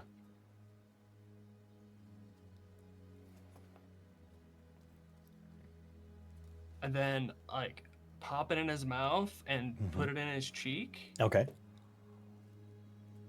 Pretend everything's normal for a second, and then like start freaking out. Okay. Yeah.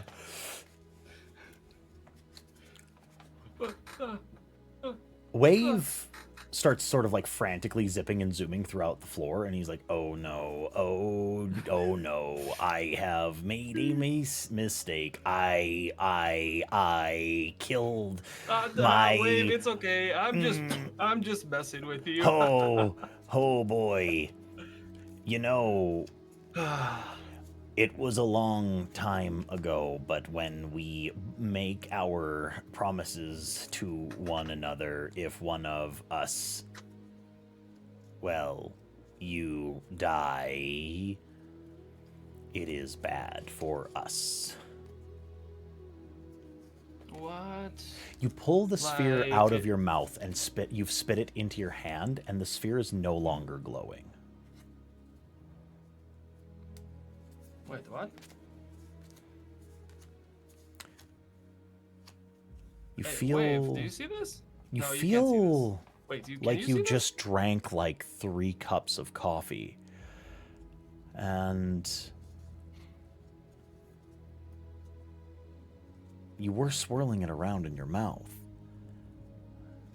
It was a little intoxicating. Kind of feel like you could run a marathon right now.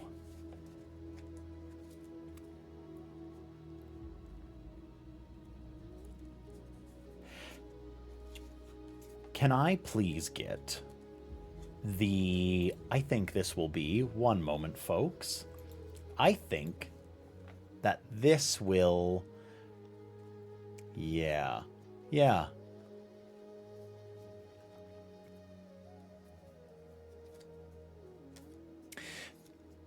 This is technically going to be the very first invested role in the game. And if I could, I think the role at this point, although this is not the usual role for it, it does feel appropriate. I think this is going to be crafting.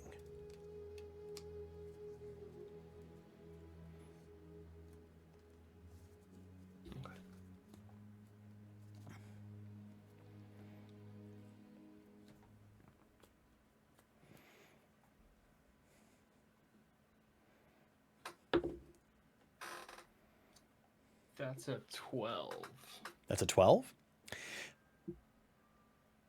As you look at this sphere, as Wave dances on the table, and you dream up all of those wonderful imaginations that you've had as a little boy, as you think about all of the creations that you've wanted to make throughout your entire life, as this moment passes over you of wonder, you go back to your childhood. What was the very first thing that you ever wanted to make as a child?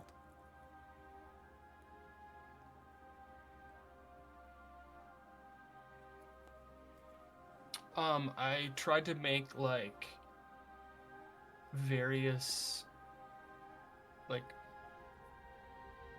rafts because we were on the sea in Thelena, so I would try and make like I first started probably with like a knee board or one of those like skim boards, and then kept trying to graduate and so I could go out further, and then added a sail one day. You breathe out, and from your mouth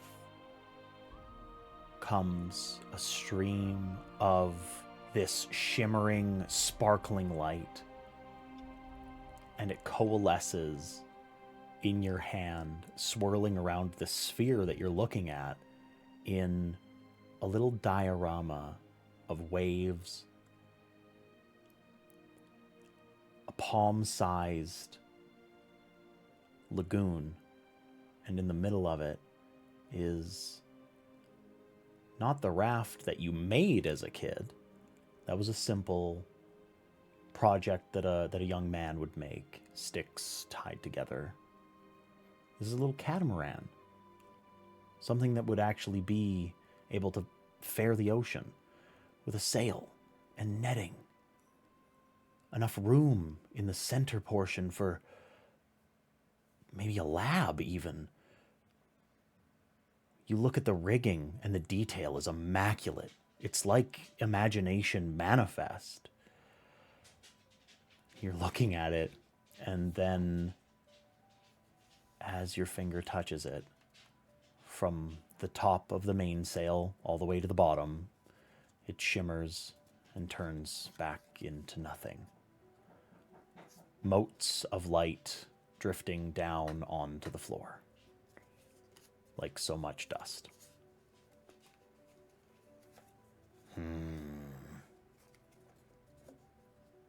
Did you know that was gonna happen?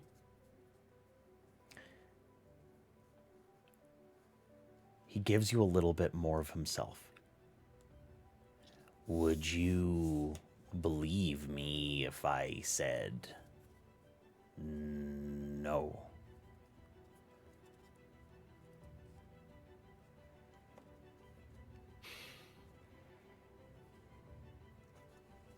Yes. It only matters that you did it. You are special. Wait, you mean I did that? It wasn't just me. You did it because of me, but not me doing it. We did it?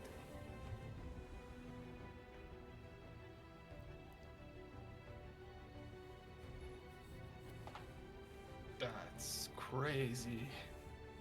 What else? What?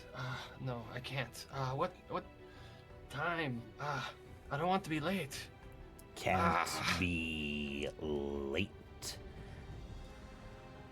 Okay, well, we are going to be doing lots of experiments with this later. Do not forget, Wave, okay?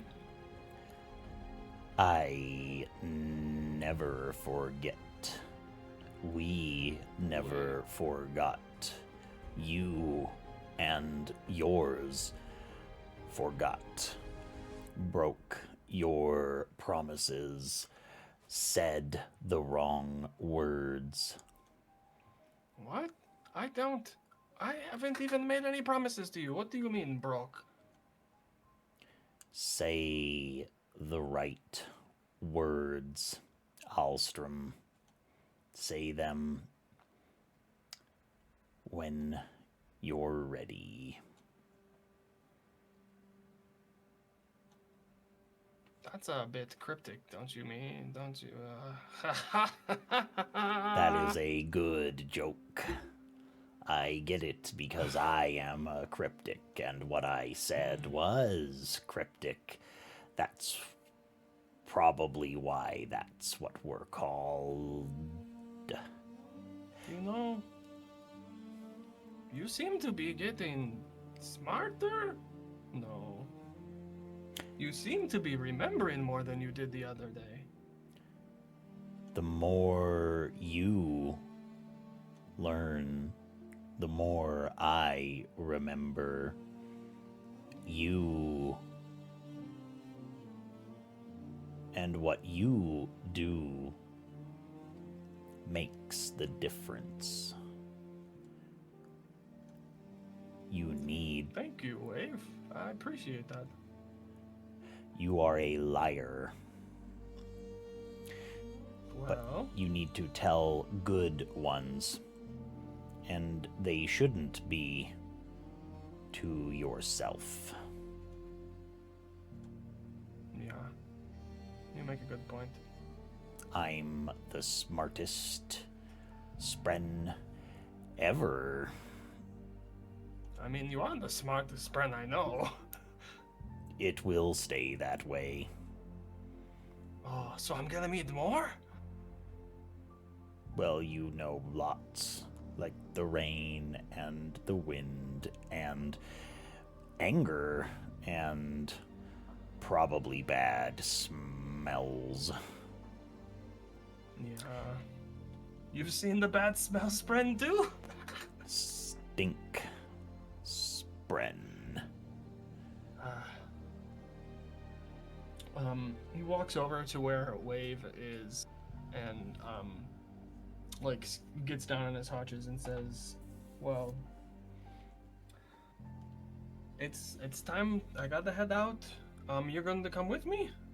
And like holds out his hand. If For Wave I to, like, go run up it. too far, and then he zips up your hand, I think you would be less smart. I'm going to take that as the compliment it is. A good lie. Bah! Sheared! I'm leaving! I'll be back in a few...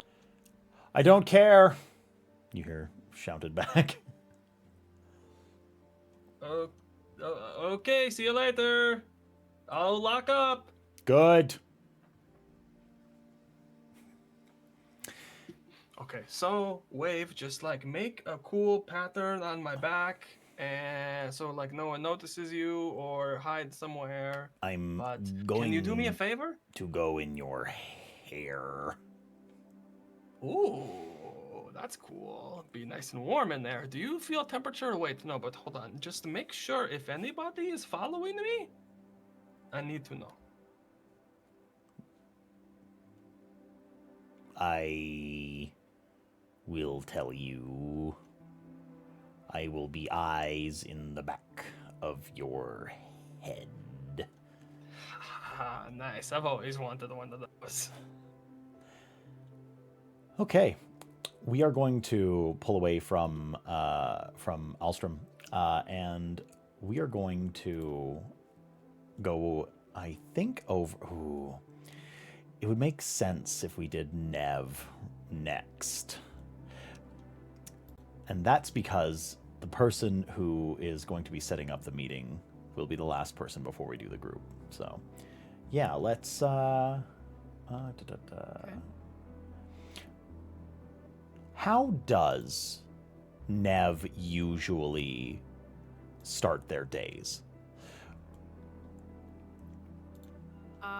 I would say a typical start to Nev's day is to make sure all of the kids have returned home. You take a tally.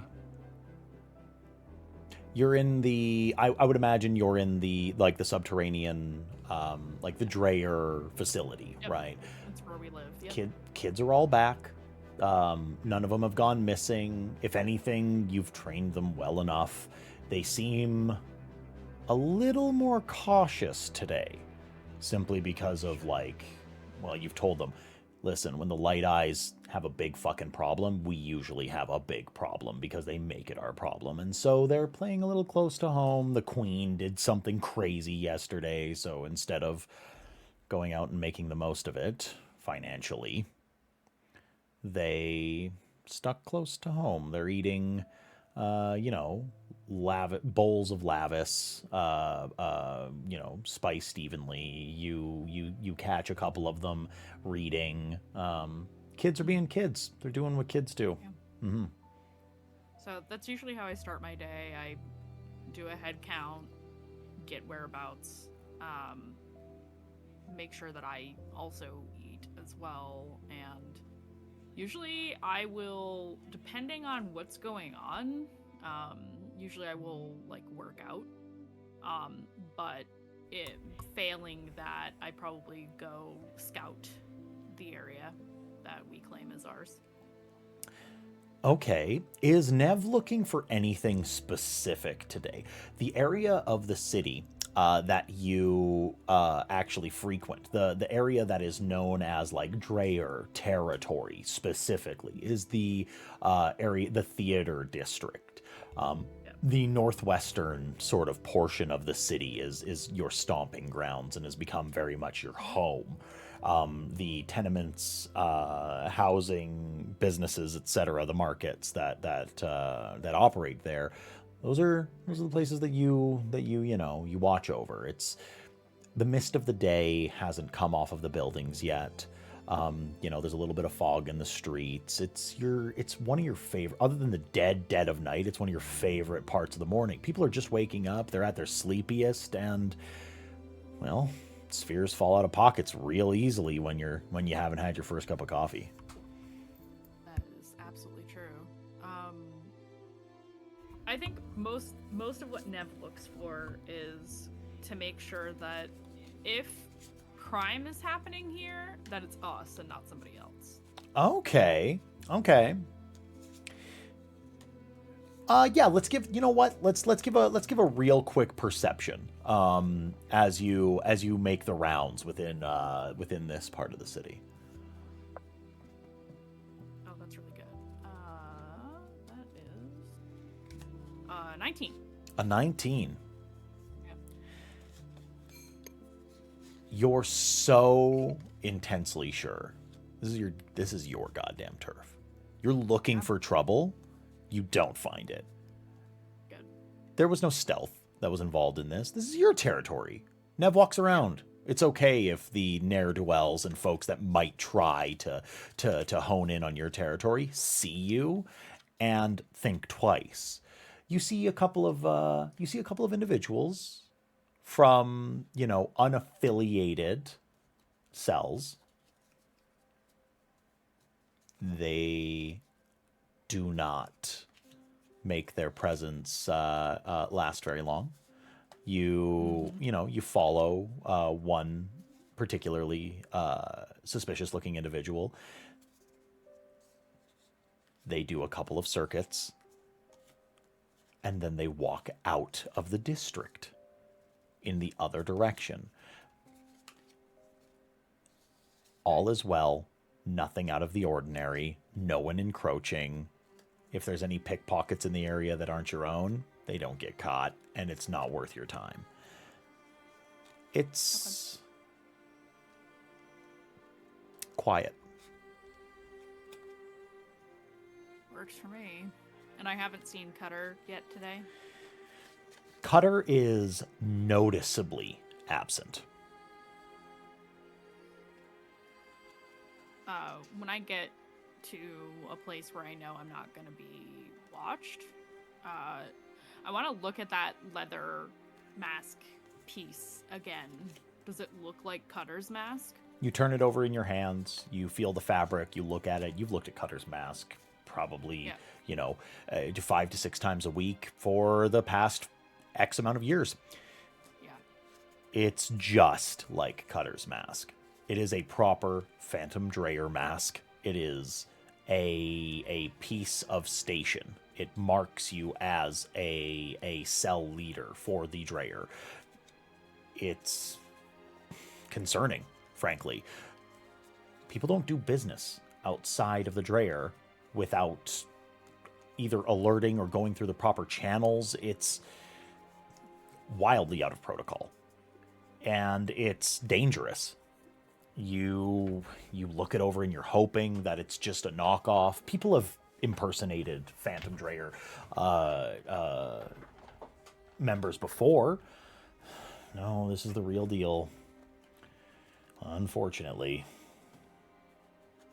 I think because I've worked with Cutter for years now, I am going to go to one of the drop locations where I try to reach out to him when I normally need him if he's not around.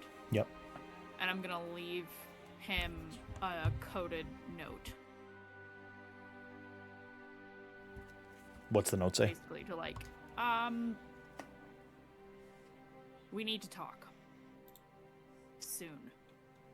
Okay. You leave the note,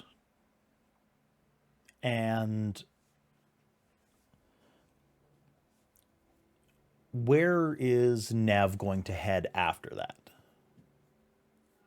This is the morning we're supposed to meet at Sparks Flicker, right? Yes.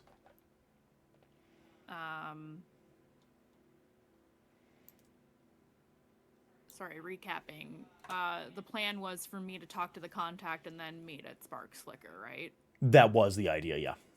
Okay. I'm gonna meet with the contact. The contact at the Devotary? Yeah, the Ardent. Okay. You make your way to the Devotary of Insight.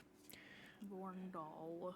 It is a building that you do not relish having to visit. No, I hate places like this. The Devotary of Insight is very likely one of the first buildings that was ever built within Kholinar. It is made out of shaped stone.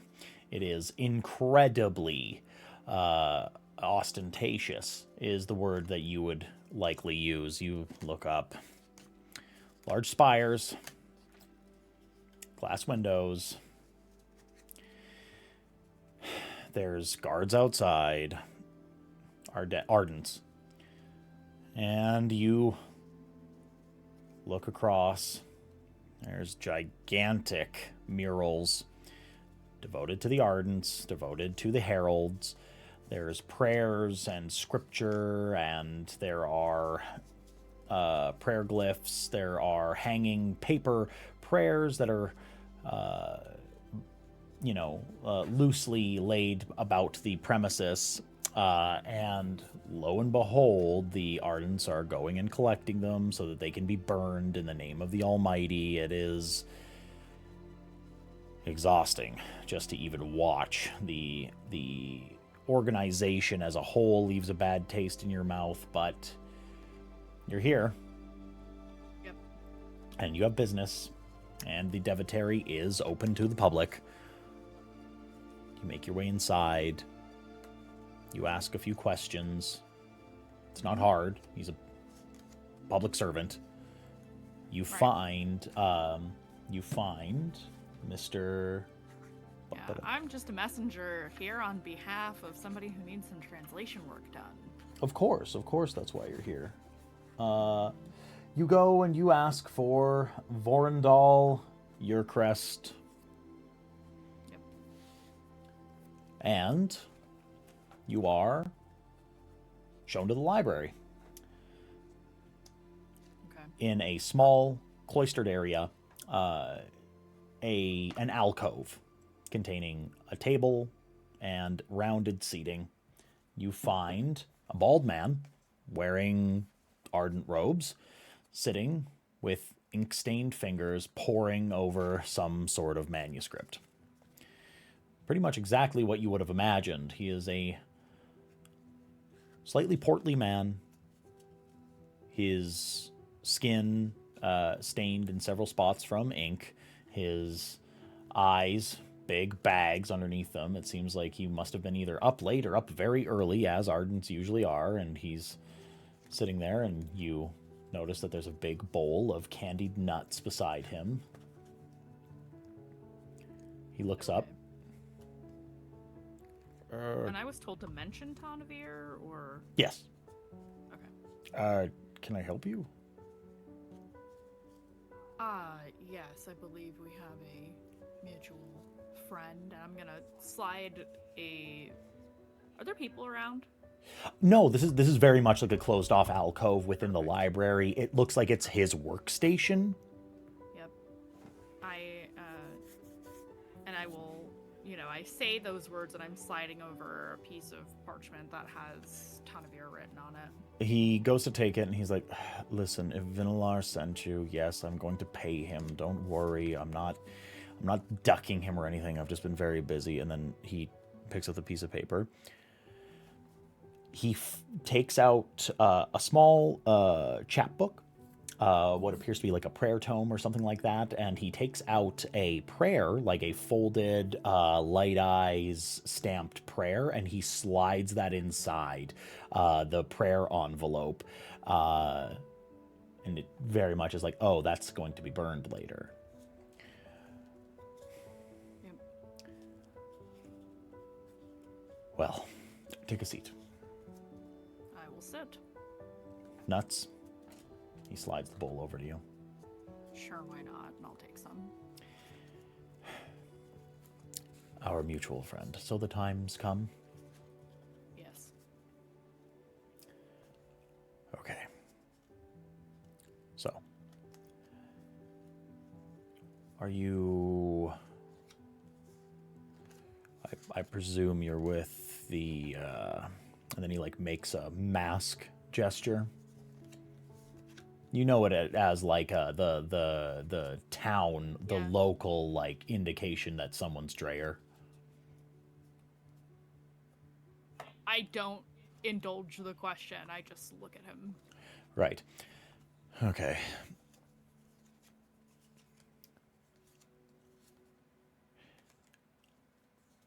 There's a small complication. It is under lock and key. All right.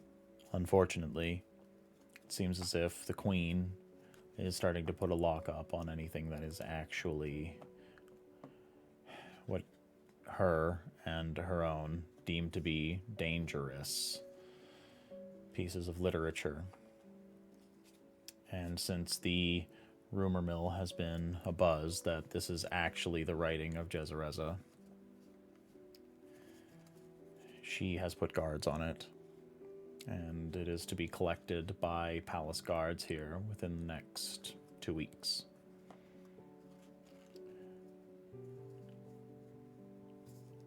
I can only imagine that our mutual friend knows this.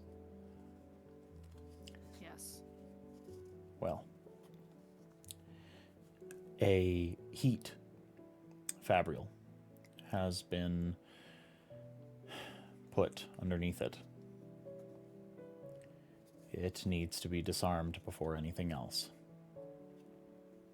And unless you are an expert, an artifabrian, I very much doubt that you're going to have much luck with it.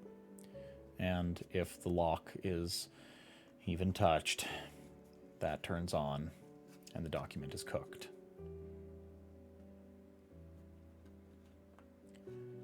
So, unless you know an artifabrian who's willing to risk their entire practice in order to do this, I think we are a little bit out of luck. I've heard you pick locks with the best, right? You and yours? Yes. Well, You could say that. that is one step of a two-step operation. I'm aware. I think you could leave your worries about the ability to take care of this to me. Okay. I appreciate the concern, but it will be taken care of. Well, then largely the only thing that you are going to need from me is clearing out of the actual Ardentia. That I can do. Yes. Excellent. Now, I am going to need a signal of some sort. How would you like to do it? You're the expert. Perhaps. You'll be here? I have made it a point to not leave. Okay. Yeah, I'm tapping the table, meaning like where we're sitting. Oh, you want me... Give me a time of day. I will ensure that I am right here. Or a night. Someone will drop you a note. Someone will indicating when. drop me a note. All right. This will work.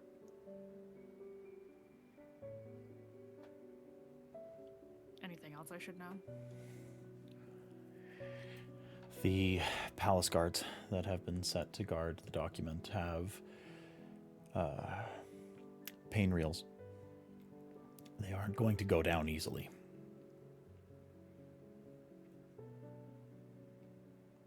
So, Okay. either come ready for rather drastic action, or try to get them away, distract them, ensure that they leave, bribe them. I don't know. I'm going to leave it to you, but that's the only real information that I have besides. All right. You see, at this point, as things are like coming to fruition, you see a few fear spren bubbling up on the table.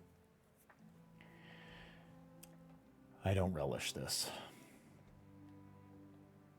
That makes two of us. He's a dangerous man. All I know are dangerous men. This is no different than anything else. I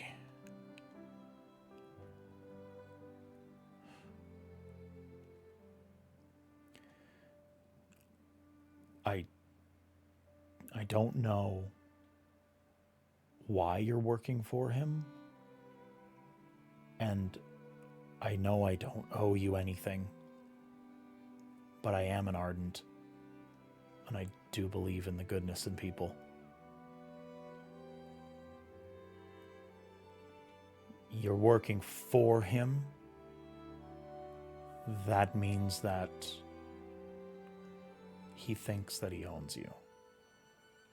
That's the best I can give you.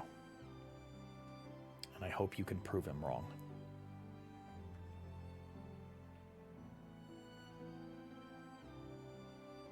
Nev just looks a little confused, like, isn't that how the world works? No, not like this. Does he have light eyes or dark eyes? He's a light eyes. It makes sense for you to think that way.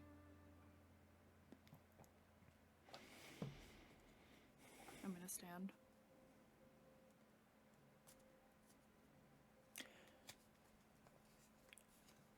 Well, My employer thanks you for your assistance. right.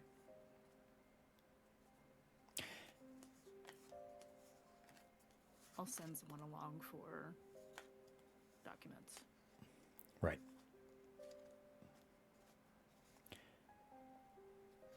I presume Nev makes their way out of the building? Yeah. Okay. You leave the Devotary. Yeah, I'm gonna be sneaky about my path away. in Yeah, case okay. I'm being followed. Give me a stealth. Okay, that is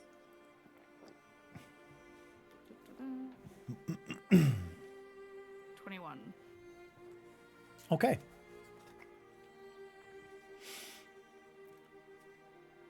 Do you make your way to the... Okay, cool. We're going to then zoom out from Nev, and I think we are then going to move over to Berlar.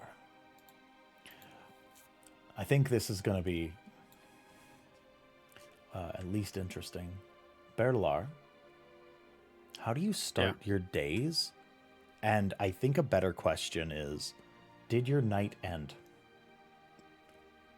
So he this time this last night, usually his days don't start quite so messy, but after what all transpired, he was feeling incredibly shaken, especially with Wave.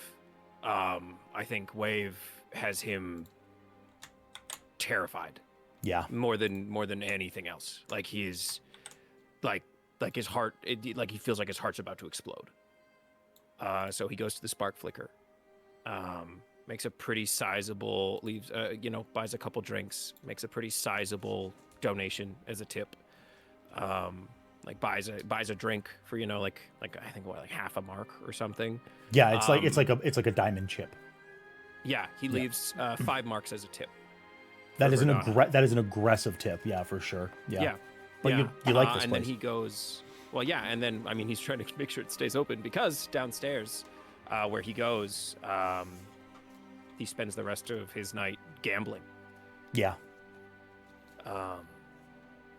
because it's what feels right now. Sure. Then you know what? I think then it'll be let's just throw a test real quick to see if you actually make any real money. Let's make it. I think gambling's pretty based on insight. I feel like that's a pretty good indicator of how well you can actually gamble against other people. Yeah. Insight. Let's find out. Oh my. Okay. So I spun my gambling wheel. I spun my roulette wheel. Yeah. That's a natural 20. That's a natural 20 on the Plus gambling 5. wheel. Okay. Plus 5. So a 25 total. Okay. Yeah. Let's get a little let's get a little zesty with it. Bertalar's having like after a fairly like tumultuous and kind of shitty day, to be so totally honest. You have a legendary run of luck after that point. You start winning and winning and winning and winning. So yeah, and I think even more than, like even reading the people is all well and good, but I do think he almost starts to like see the cards fall before they do. He's like, wow, I'm so in it. mm-hmm. Like I'm here.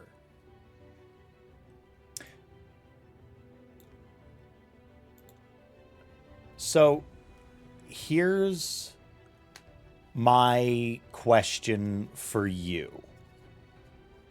Yeah. Because you're doing so well and your luck is feeling so good and everything seems to be just really up your alley. Yep. At what point does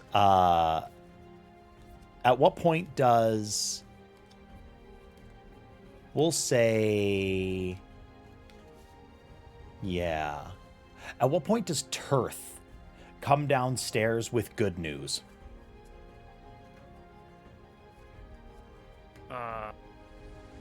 Tirth comes downstairs. Oh, I mean, probably like a couple hours till sunrise. Perfect. It's about midway through the night. A dark-eyed man wearing a scarf around his neck and a sort of like a capi upon his head and rough and tumble clothing comes downstairs. Oi, Gancho. You all right? Oh yeah. No, Yeah, you're right. in your cups, right? Yeah, it's all right. I got a little bit of information for you. I've been following you, and it's been about 10, 12 hours since you went missing, came back. You've been looking into the Sons of Honor, right? Immediately, Bertalar, definitely in his cups, grabs him by the shoulder, walks him over to a booth, and slides him in, sits down beside him. He's talking very quiet. You have been sniffing around about the Sons of Honor, right? People say you've been asking questions, right? Just tell me what you got to say. I found one. Okay. A real one. Shard blade and everything. Where? Apparently, they have a little local watering hole.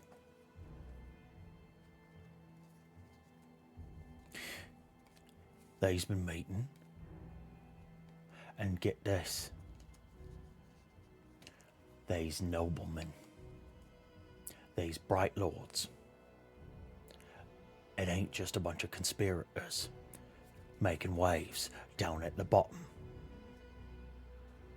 This goes all the way to the top. Light eyes. And yous ain't gonna believe this. They had a singer with them.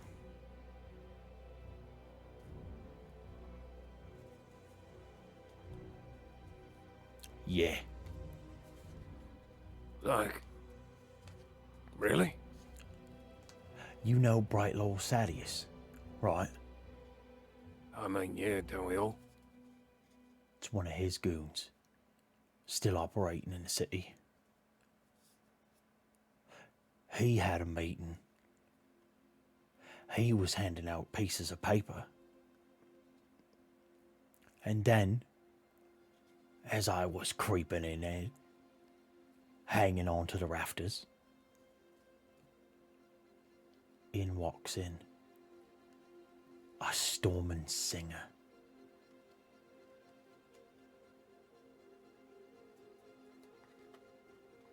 Except he wasn't looking like a normal singer. He had big flowing cloths coming off of him. And he was floating 2 inches off the ground, Bearlaw. And they said a whole bunch of mucky muck.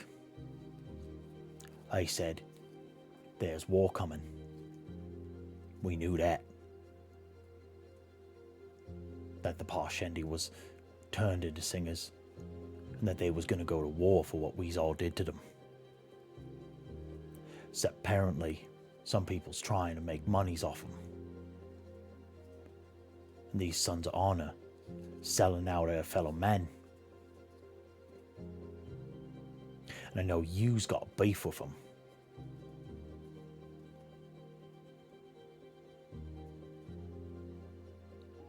Where is it? Well, it's a bit of a problem. It's a bar that your old friend owns. It's Clem. Okay. So, Alright. it's I know used to be in business with one another, but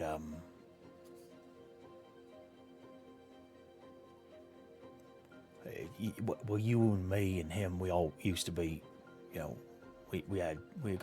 all got history. So I know that if you goes sniffing around there, it's going to be problems. But it's yeah. So I don't know how you wants to handle it, but Alright, Teth, just tell me, what bar is it? What's the name? what? It's the 10 tables. Alright.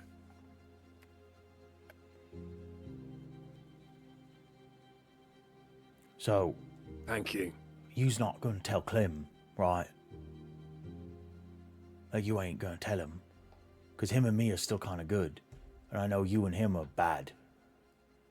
I don't know what you're talking about, Teth. All right. Well, okay. It's just...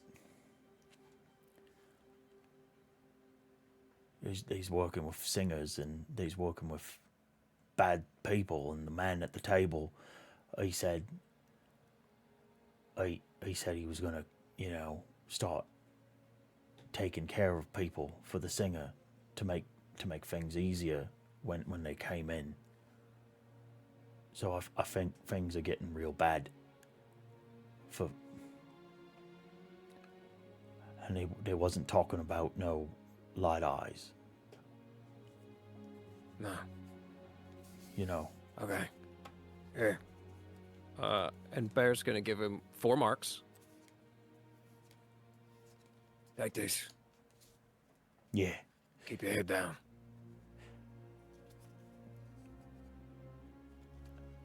You don't.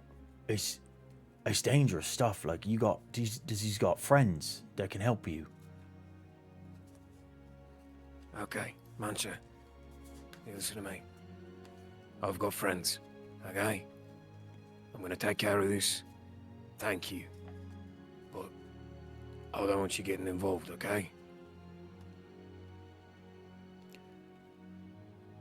Oh, well, yeah. Oh, yeah, all right. But I'm still gonna...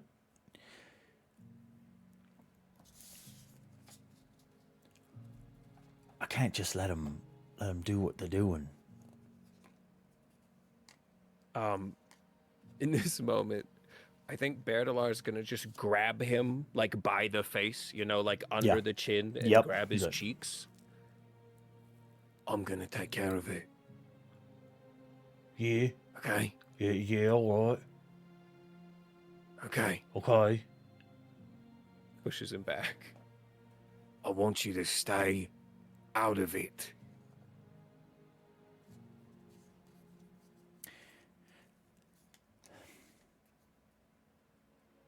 Yeah, I can... Yeah, I'll do it. Yeah, all right. Okay. Can I get a Thank you. persuasion? Yeah. Yeah, absolutely. No fucking way. No. I Yeah. swear to God, Yeah. I feel like I'm lying. That is a natural 20. It happens. It's 1 in 400, but it happens. So that's a 21. Tirth looks to you, and he looks down at his shoes, and he looks at the drink on the table. He takes it, he drinks it. I promise. I mean it. On my honor. All right. Just, keep your eyes open, keep your head down. But you tell me if anything else comes up, okay? Eyes open, ears open, head down. Pants tied tight, shoes tied tight. I mean, depends. Your pants tied loose if you need, you know, if you had a big lunch. Okay, big lunch. I tie my pants loose. Take off your shoes. I take honestly. my shoes off. Sometimes they get swollen because I've been walking so much Yeah. that day. Yeah. No, that makes sense. Have you been... There's... You know they're trying to start a little herd as here in Kholinar. Oh, yeah. I know, it's great. It is great. I was all my cousins say they're going to move to Kholinar because they says that it's going to be busy here, like, real soon. I keep hearing rumors that great. there's going to be, you know, like, war brings commerce and all this kind of shit. And they says that, oh, well, we don't cares about no Storm Vorin leaders being all you know, shifty like. And they says, we's going to bring spice lavas grain, and they's going to bring, oh my... Mancha, you gotta open a chowder stand. I'm gonna open a chowder stand. That's what I'm saying, right? Like these, like, it might not catch on with the light eyes, but the dark eyes around here, like we can make chowder even for the cheapest, right? Like it's gonna be good. Just sliced meat and lavish grained wraps, and it's gonna be delicious. Yeah, all right. All right, that's a good idea. Now get the fuck out of here. Yeah. He takes off. The night goes on. You can just add like I think you can add 30 marks to your character sheet for the actual gambling that went on this night. A fairly significant amount, but you roll the natural 20, and that's what happens when you gamble and win big. So the night moves on, and I think we're gonna move. Go ahead. Real quick, Yeah. I do think Bear tries to catch a couple of winks in the spark flicker. Like just like a couple Z's before everybody else shows up in the morning. You know, pulls the hat, pulls the wool cap over his eyes, leans back, I think- and just catches a couple Z's. I think taking a little bit of a liberty here. I don't think sleep comes. You put your hat down over your face, and it feels heavy in here. It feels downright humid. It's like a pall of fog has rolled into the room, and you're not sure. It feels like you're sleeping on the wharf. You get sweaty. The condensation doesn't come off of your skin. You feel like your shirt's clinging to you. You can't seem to find sleep. But you do close your eyes. You tried. And before too terribly long, everyone comes together. It's right around this time that the group actually has their first meeting. The spark flicker, while dingy, some would say, seems intentionally so. The wooden supports are well made. The stone walls are sturdy. And while there is a noticeable amount of like grime on the floor, little dust bunnies in the corners, cobwebs, you definitely, as you come inside, notice a Kremling skitter out from underfoot. There's no creme on the outside. There is no failing infrastructure. You walk inside, and there is a tenor that meets you sitting behind the bar. And can I take a liberty and say that everyone kind of comes in of their own accord, finds that table in the basement where you were directed? A woman comes downstairs. She's got almost too dark green eyes, just light enough to be considered light eyes. She says, "Hi there, Gonchas. My name is Verdana. And how is all of yous? You must be the friends of my good buddy Bedlar coming in here to give me patronage. Is that the case?" Yeah. Well, what a lively bunch yous all are. Do you need a meal? Do you need a drink? Sorry. Alstrom, nice to meet you. Once again, Verdana. Yeah, we'll get a round of tamales and I don't know, some chowder. Yeah, chowder wraps. And how's about something with a little zip in it, eh? Just tea for me, please. Tea, fantastic. I make a great pot of herbal. I'll bring it right out for you. Berla, if I may be candid with you, my good cousin, you look like shit. You look like Storm and Krem wiped over a Kremling that crawled out of a hole, hardened, died, and then turned itself inside out. You look bad. Maybe yourself. Go and wash your face real quick, and I'll come out with the tea after. And a fresh chowder wrap for you. I'm going to make it heavily spiced. I think you could use it. And then she just turns around and busies herself as if she had said something actually pleasant. And, goes about what she was doing. I don't look that bad, He's do I? right. You do look a little worse for wear. No, you definitely look like Krem. More than usual. Come on, Franny, I don't look that bad, do I? No comment. Oh no, that's bad. I'm gonna go wash my face, I guess. Verdana comes back a very short time later. All right, friends. When he comes back, I just want you to, really lean into him, like if you can. Because to be completely honest, he does this a lot.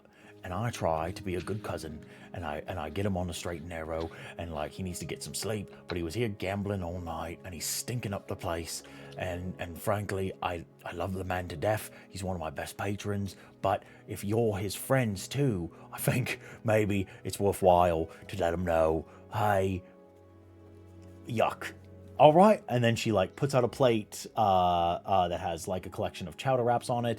It smells fragrant and delicious. This place is definitely a little hidden gem within the neighborhood. Navali, you recognize this place as like one of many in Kholinar that very intentionally puts on this veneer of creme to sort of keep out light eyes, etc., in order to truly have patrons that it can actually cater to in a meaningful way instead of a presentory, performatory way. And they always have the best food, and you look at it and the food is not delineated in any way whatsoever, masculine or feminine. This is all heavily spiced, heavily capsaicin, well seasoned meat wrapped in grain. Would it be fair to say that I've been here before? If I would say so, yeah. If you say that Navali looks for places like this to frequent, oh yeah, you've definitely been to the Spark Flicker before, but never in the basement. You've come here for a drink and a meal. Yeah. Yeah. Verdana looks at you one last time. You want you's looking for a glass of orange, eh? That's what you ordered last time, right? I'll have yellow. It's morning. Yeah, oh, all right, that's fine. Nobody's judging here. I mean, if you want something a little harder. And she turns around and goes and gets you your yellow.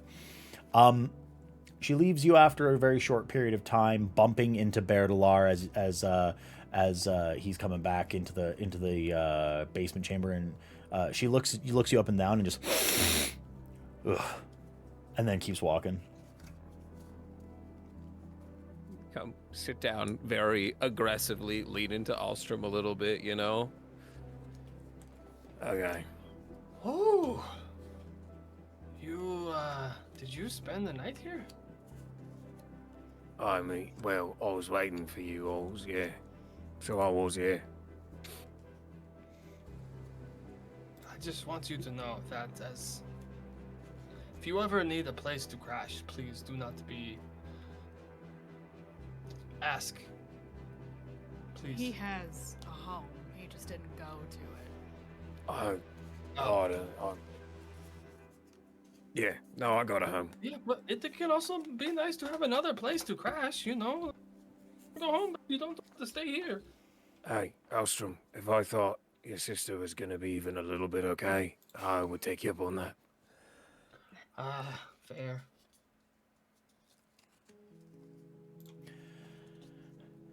Nev is just eating and not participating in the conversation because this is the most substantial food she's had probably in days. So are we safe here? Oh, yeah. Actually, you know what? I'll get an awareness from Ferraniel. Mm-hmm. Berdalar's so confident. Endlessly confident, but like if Fira's having doubts about the place, that's worth it. That's worth a roll, I believe. Am I blind? Is that a perception or just straight awareness? Oh, I'm sorry, perception. Yeah, Oh. I'm so bad. Okay, it's the same. 4. Second VTM mode. Yeah, VTM mode. 4. A 4. You look around. You hear the highly confident words of Berdalar. You feel safe.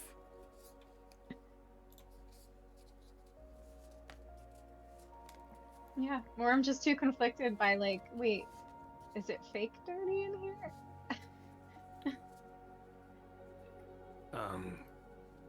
Yeah.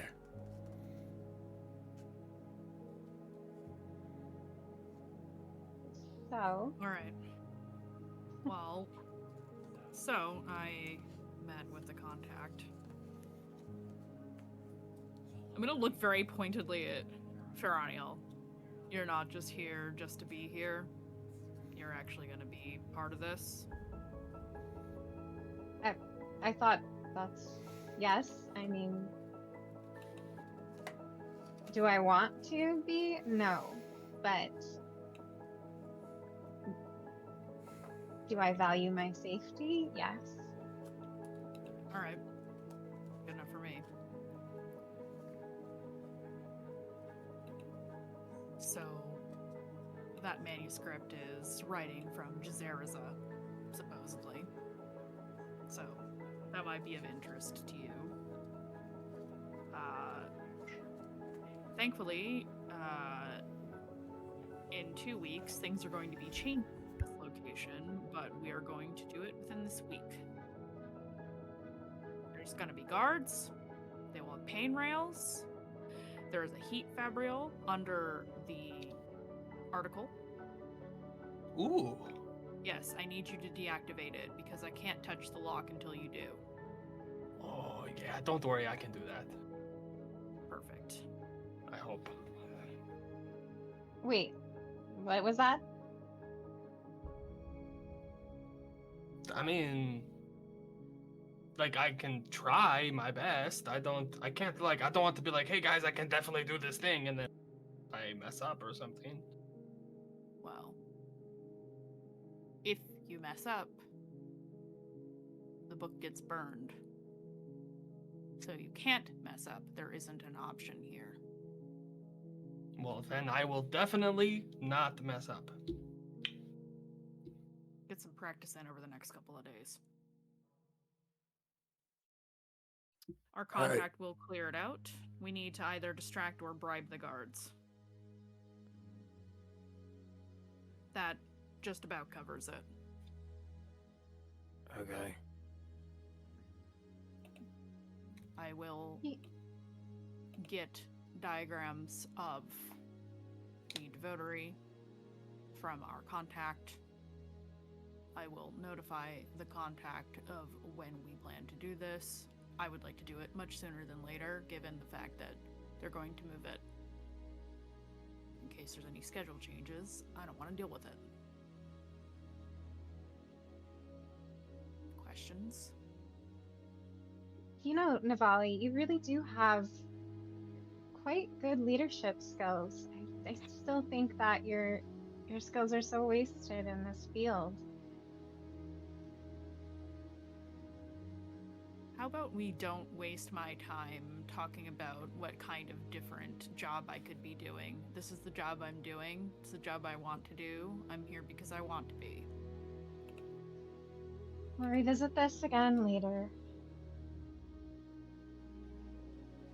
But do you know why they're moving the book in the first place?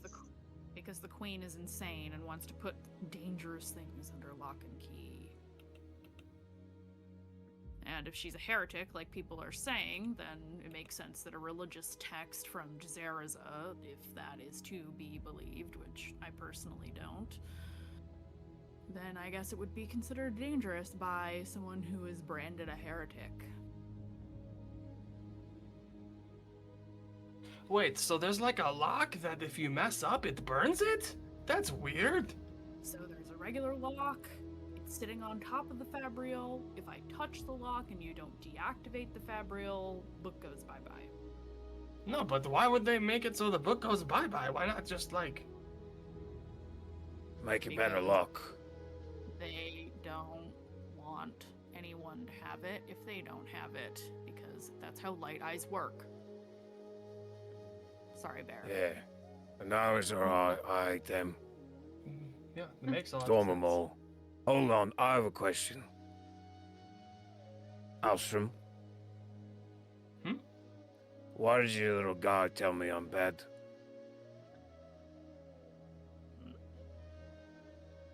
I don't know. Do you want to... What? You want... He doesn't think you're bad. Wait, do He's you just think what he he's said. bad? He said, Wait, you, no, hold you're on. bad. Is there anyone else around here, or are we the only people?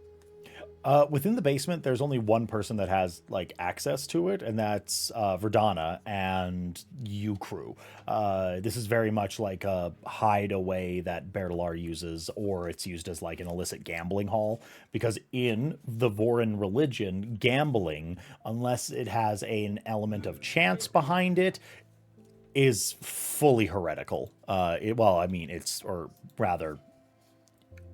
a faux pas. Yeah, very much a poo-poo. So, the font, I'm sorry. God, yeah, I thought the same thing when I read it. No, that's the only person who's there. So if, I mean, what do you do? How nearby are they? I They don't- went back upstairs. Yeah. Then wait. You don't think he's a person, do you? He is bad. Yeah, that's what I thought he said. No. He. Do you mean he's bad person or that he does bad things? Because that doesn't necessarily mean a good person can do bad things and still be a good person. A bad person is bad for themselves, bad at being a person. He hurts himself drinking and acting like he doesn't care. Bad lies. I don't lie.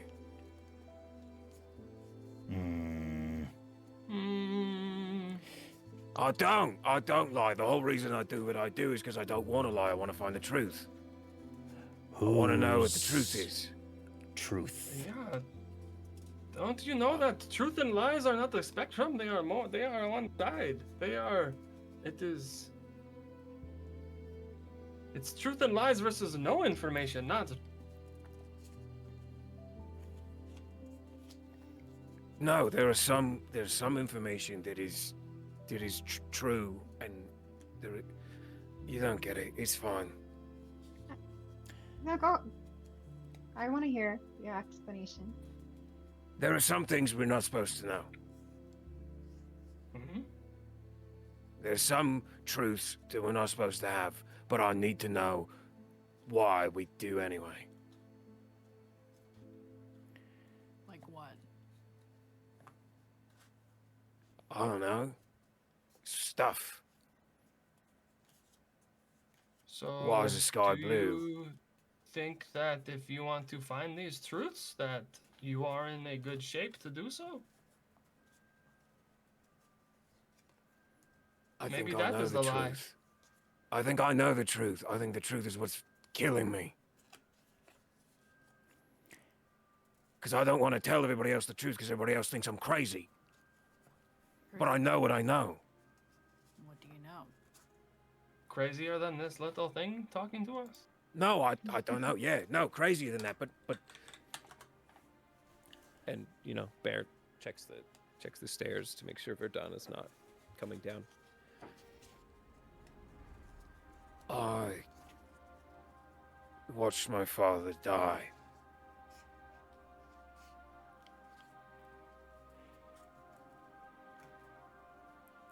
That's the truth.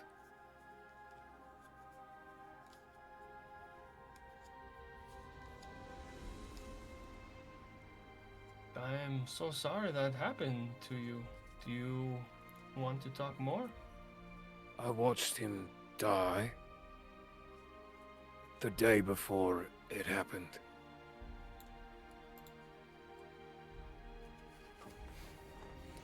What, It you happened. had a dream about it, or I don't know. But I know what I saw. so you knew it was gonna happen before? Yeah. I did. And we're not supposed to be able to do that. We're not supposed to know the future. It ain't right. How do you know it just wasn't a coincidence? Told you wouldn't understand. It's not the future that you saw. Then what I see? You saw math. It's just possibility. You lie to yourself because you feel bad that you couldn't stop it. No one can tell the future, even with Except- the best math. I didn't use math. That's the problem. I saw it. I know what I saw. And at this point, Bertol is just yelling at a table. No, what do you mean you don't know math? Here, and he like throws a fork or something for you to catch. Yeah, it's fucking. Yeah, see, you did the math instantly in your head in 0.000 seconds to catch that perfectly with your hand.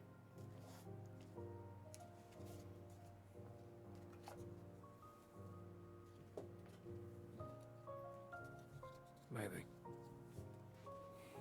All I know is that the church says that those who see the future are, well, you know. The church are bad at being people too. That's true. What does that mean, Graves? The wrong rules for the wrong reasons. Good lies for bad people. Sounds right to me. They are built on the broken promises from before. The church was corrupt once before. It is not unbelievable for it to happen again. It's happening right now. Don't you think? You hear a pretty persistent set of hums come out of Wave for a minute, and then they go quiet.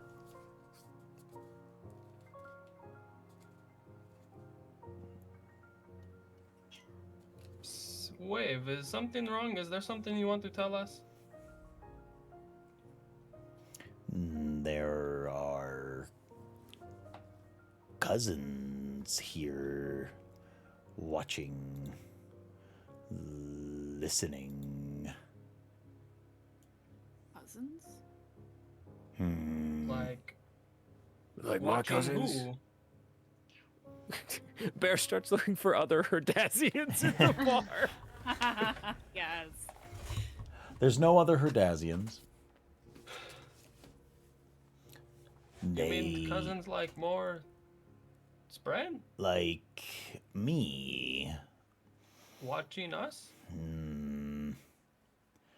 They don't want to be seen, and they are getting mad at me, but I don't care because you are storming dumb. Should come out now, but you are scared and weak, and you won't. So I will stop telling truths and being smart. You don't need my permission. You have special people too, but you're waiting because you're dumb. Little cousins. It is okay. I think one of you is also very special, and my cousins are being You see Wave like start shifting around the table. Being Kremlings hiding in holes, Where did he looking learn all like this language? lame. Okay, I put 2 marks on Fira. What? What? I don't know, Wave just said someone special. I'm putting 2 marks on Fira. Are you making a bet right now? Yeah. Okay, I'll see that bet. Yeah. Don't involve That's me in right. gambling. No, don't. No. You're not involved, we're just gambling about you. You can only be involved if you put in That's money. involved. Isn't it a little rude if people are aware of the bet? It might be rude. No, I guess it's no different from how you normally are, so. Yeah. Wait. Nev kind of smirks.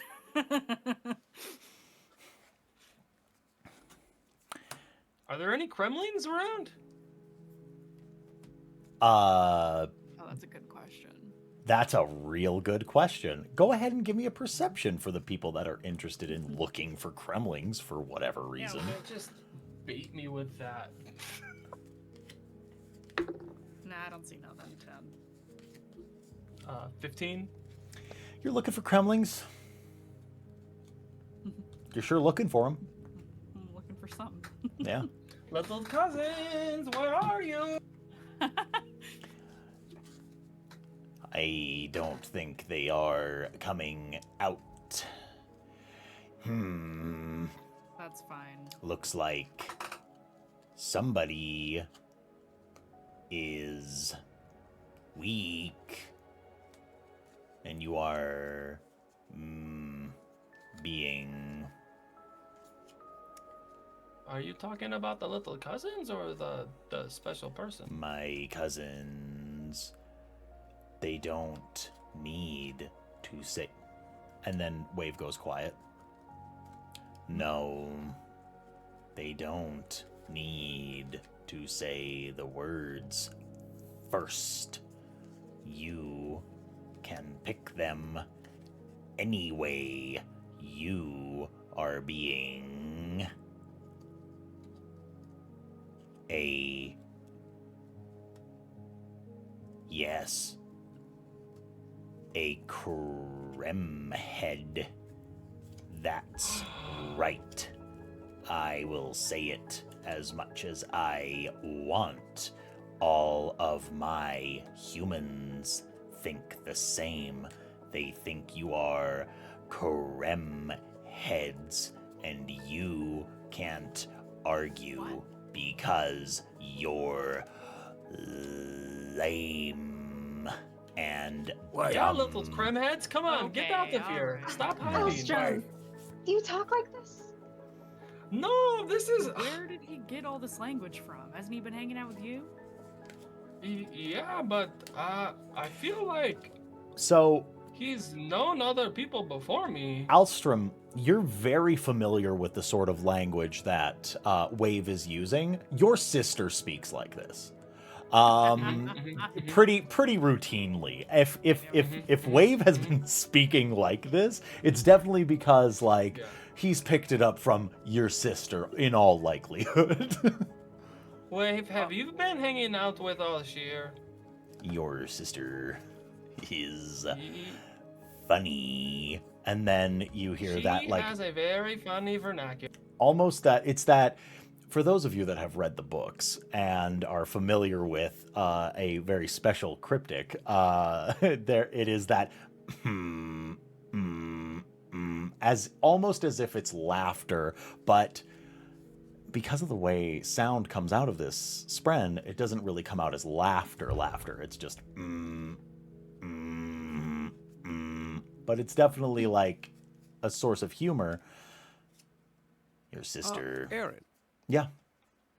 can I make a deduction check to try and figure out? I think the words stuck out to Baradolar. Can I make a deduction check to try and figure out what the words are? That's a real heavy ask, but I don't know if you'll be able to figure out exactly what the words are. I think that that's a very like in the moment. You and I have a tete-a-tete. For sure. But however, I think you could ask for a deduction in order to find out that this is not like an illusion. This isn't metaphor. This isn't some sort of like duplicity. Give me a deduction. Yeah. Not bad. 16. A 16? 16 at level 2. These are just really the starts. He's been pretty literal since you met him.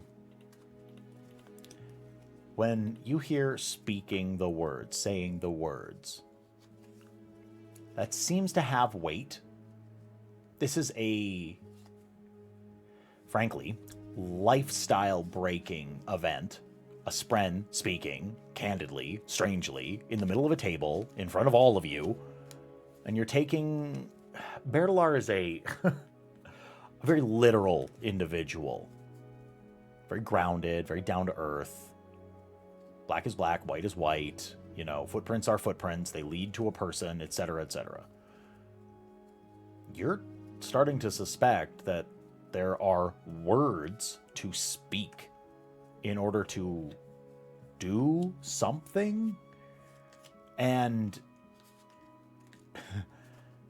I'll leave it to you what you want to do with that information, but you're definitely having very grand swaths of your life kind of upturned by the events of the last 48 hours. So how you react to that is, you know, that's up to you.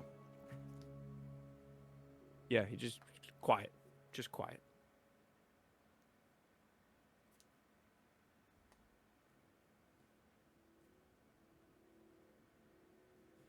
Well, that was entertaining, but who wants to go with... Well, do any of you want to go with to get funds from Town of Air? I'm thinking we can bribe these guards. It's usually easy enough. You wave some money in front of their stupid faces and they storm off. What if we... I mean, I like a bribe as much as the next guy, but what if we run a distraction too, just in case? We could do that, but as I said, they will have pain rails on them, so if any fighting occurs, it's going to be difficult. Yeah. And while I don't mind getting in a scuffle, I'd rather make as little noise as possible for a job like this.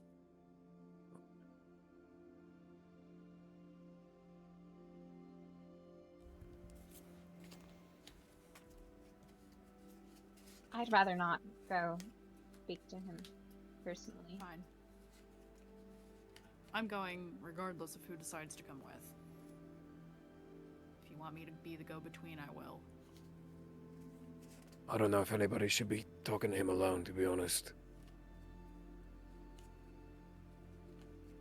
You forget that I already had every intention of doing so before you all showed up. Doesn't mean it was smart. Agreed, actually. I've made it this far. I'm not that concerned. Okay, hold on.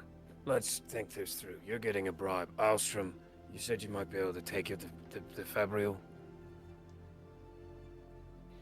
Yeah, you know, if you get me in there. Okay, I want you to test if you can actually do it. Go back to your house or whatever. See if you can do it on the fly, because I don't want you going into this with no practice. Mm-hmm. Okay? Fira? I don't know what you should do. I mean, your original idea was trying to go in and semi-causing a distraction, but it wouldn't be so far-fetched for me to be trying to do research or something. That's not a bad idea. If you go in, get the lay of the land. This is a great plan.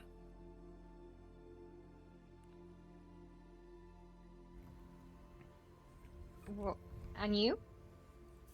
I'm gonna have a drink. Are you sure that's smart? I'm gonna have a nap. That sounds smarter.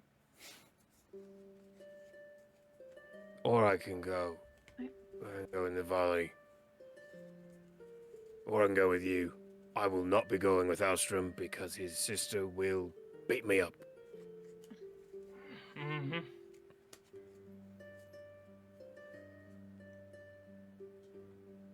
When do we need a couple days to prepare. He wants it done within the 10-day. I say we should do it in 6. Okay, that's good. Can you, Navali, can you give me like a description so I can practice a little better of what it kind of looked like? I'll get you whatever I can. I'll send it over. Okay. If a kid shows up with a package for you, it's from me. Okay, wouldn't it be the first time? Messengers. Mm-hmm. All right, folks. All right. As you all sort of settle into your roles and recognize where you're going to slot in, how this is supposed to go, you finish your chowder wraps. You finish off your cup of tea. You notice another Kremling skitter underneath the table. Some of you raising your feet, probably, and then you make your way to the different corners of town that you happen to usually frequent. Some of you nap. Some of you go back to work on fabrials. But you have a few days to work on whatever you are going to work on, and that is where we are going to leave it for this evening. Folks, what a wonderful time we had here tonight.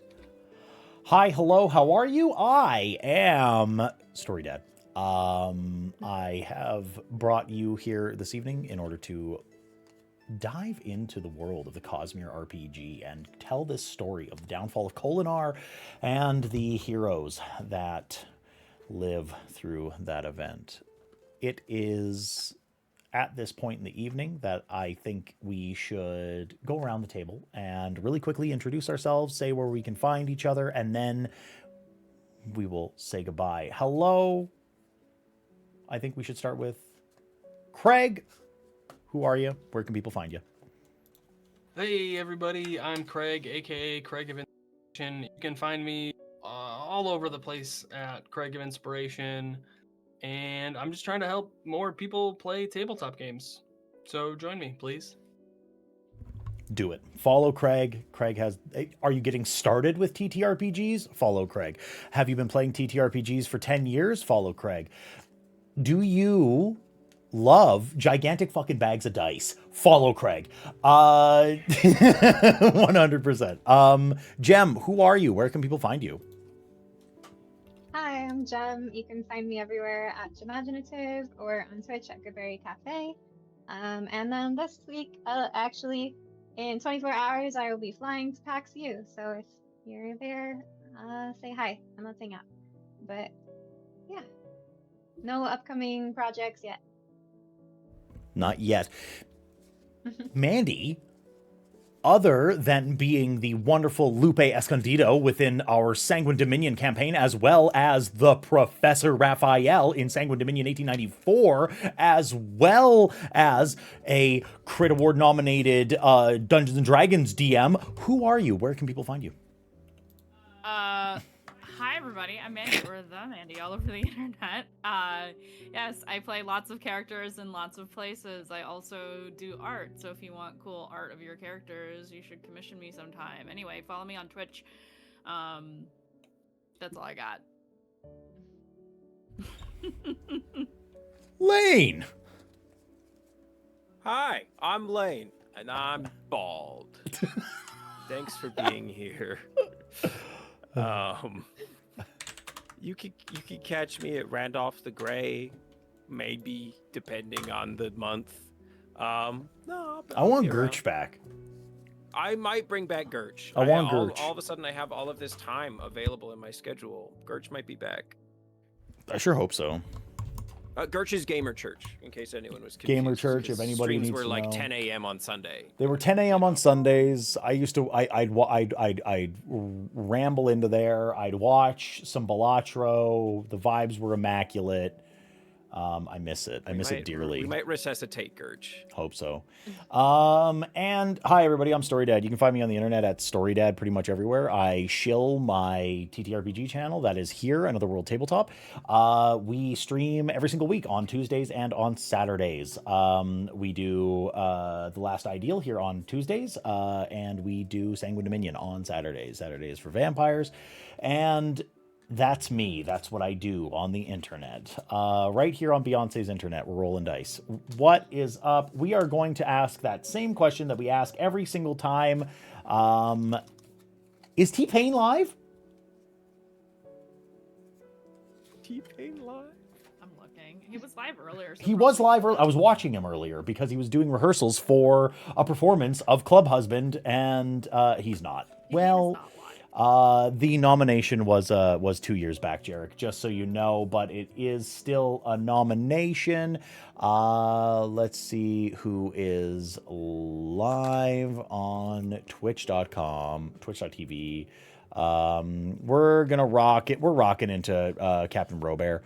Yeah, 100%, because he is playing Dungeons and Dragons. Can you rate? I bet Critical Role has their raids turned off. I'm just saying. They do. Yeah, It's that's. turned off.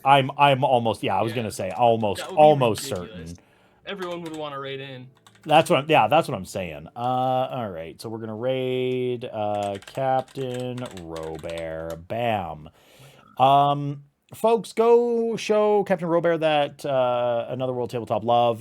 Tell them that StoryDad sent you, and hit him with that journey before destination. Hit him with that. Hit him with that life before death. Hit him with the. I will protect those who can't protect themselves. Folks, we'll see you next Tuesday for The Last Ideal, and we'll see you this Saturday for the thrilling conclusion of Sanguine Dominion 1894. We love you all. Tell your dog we love them. Mwah! Give your dog uppies for me.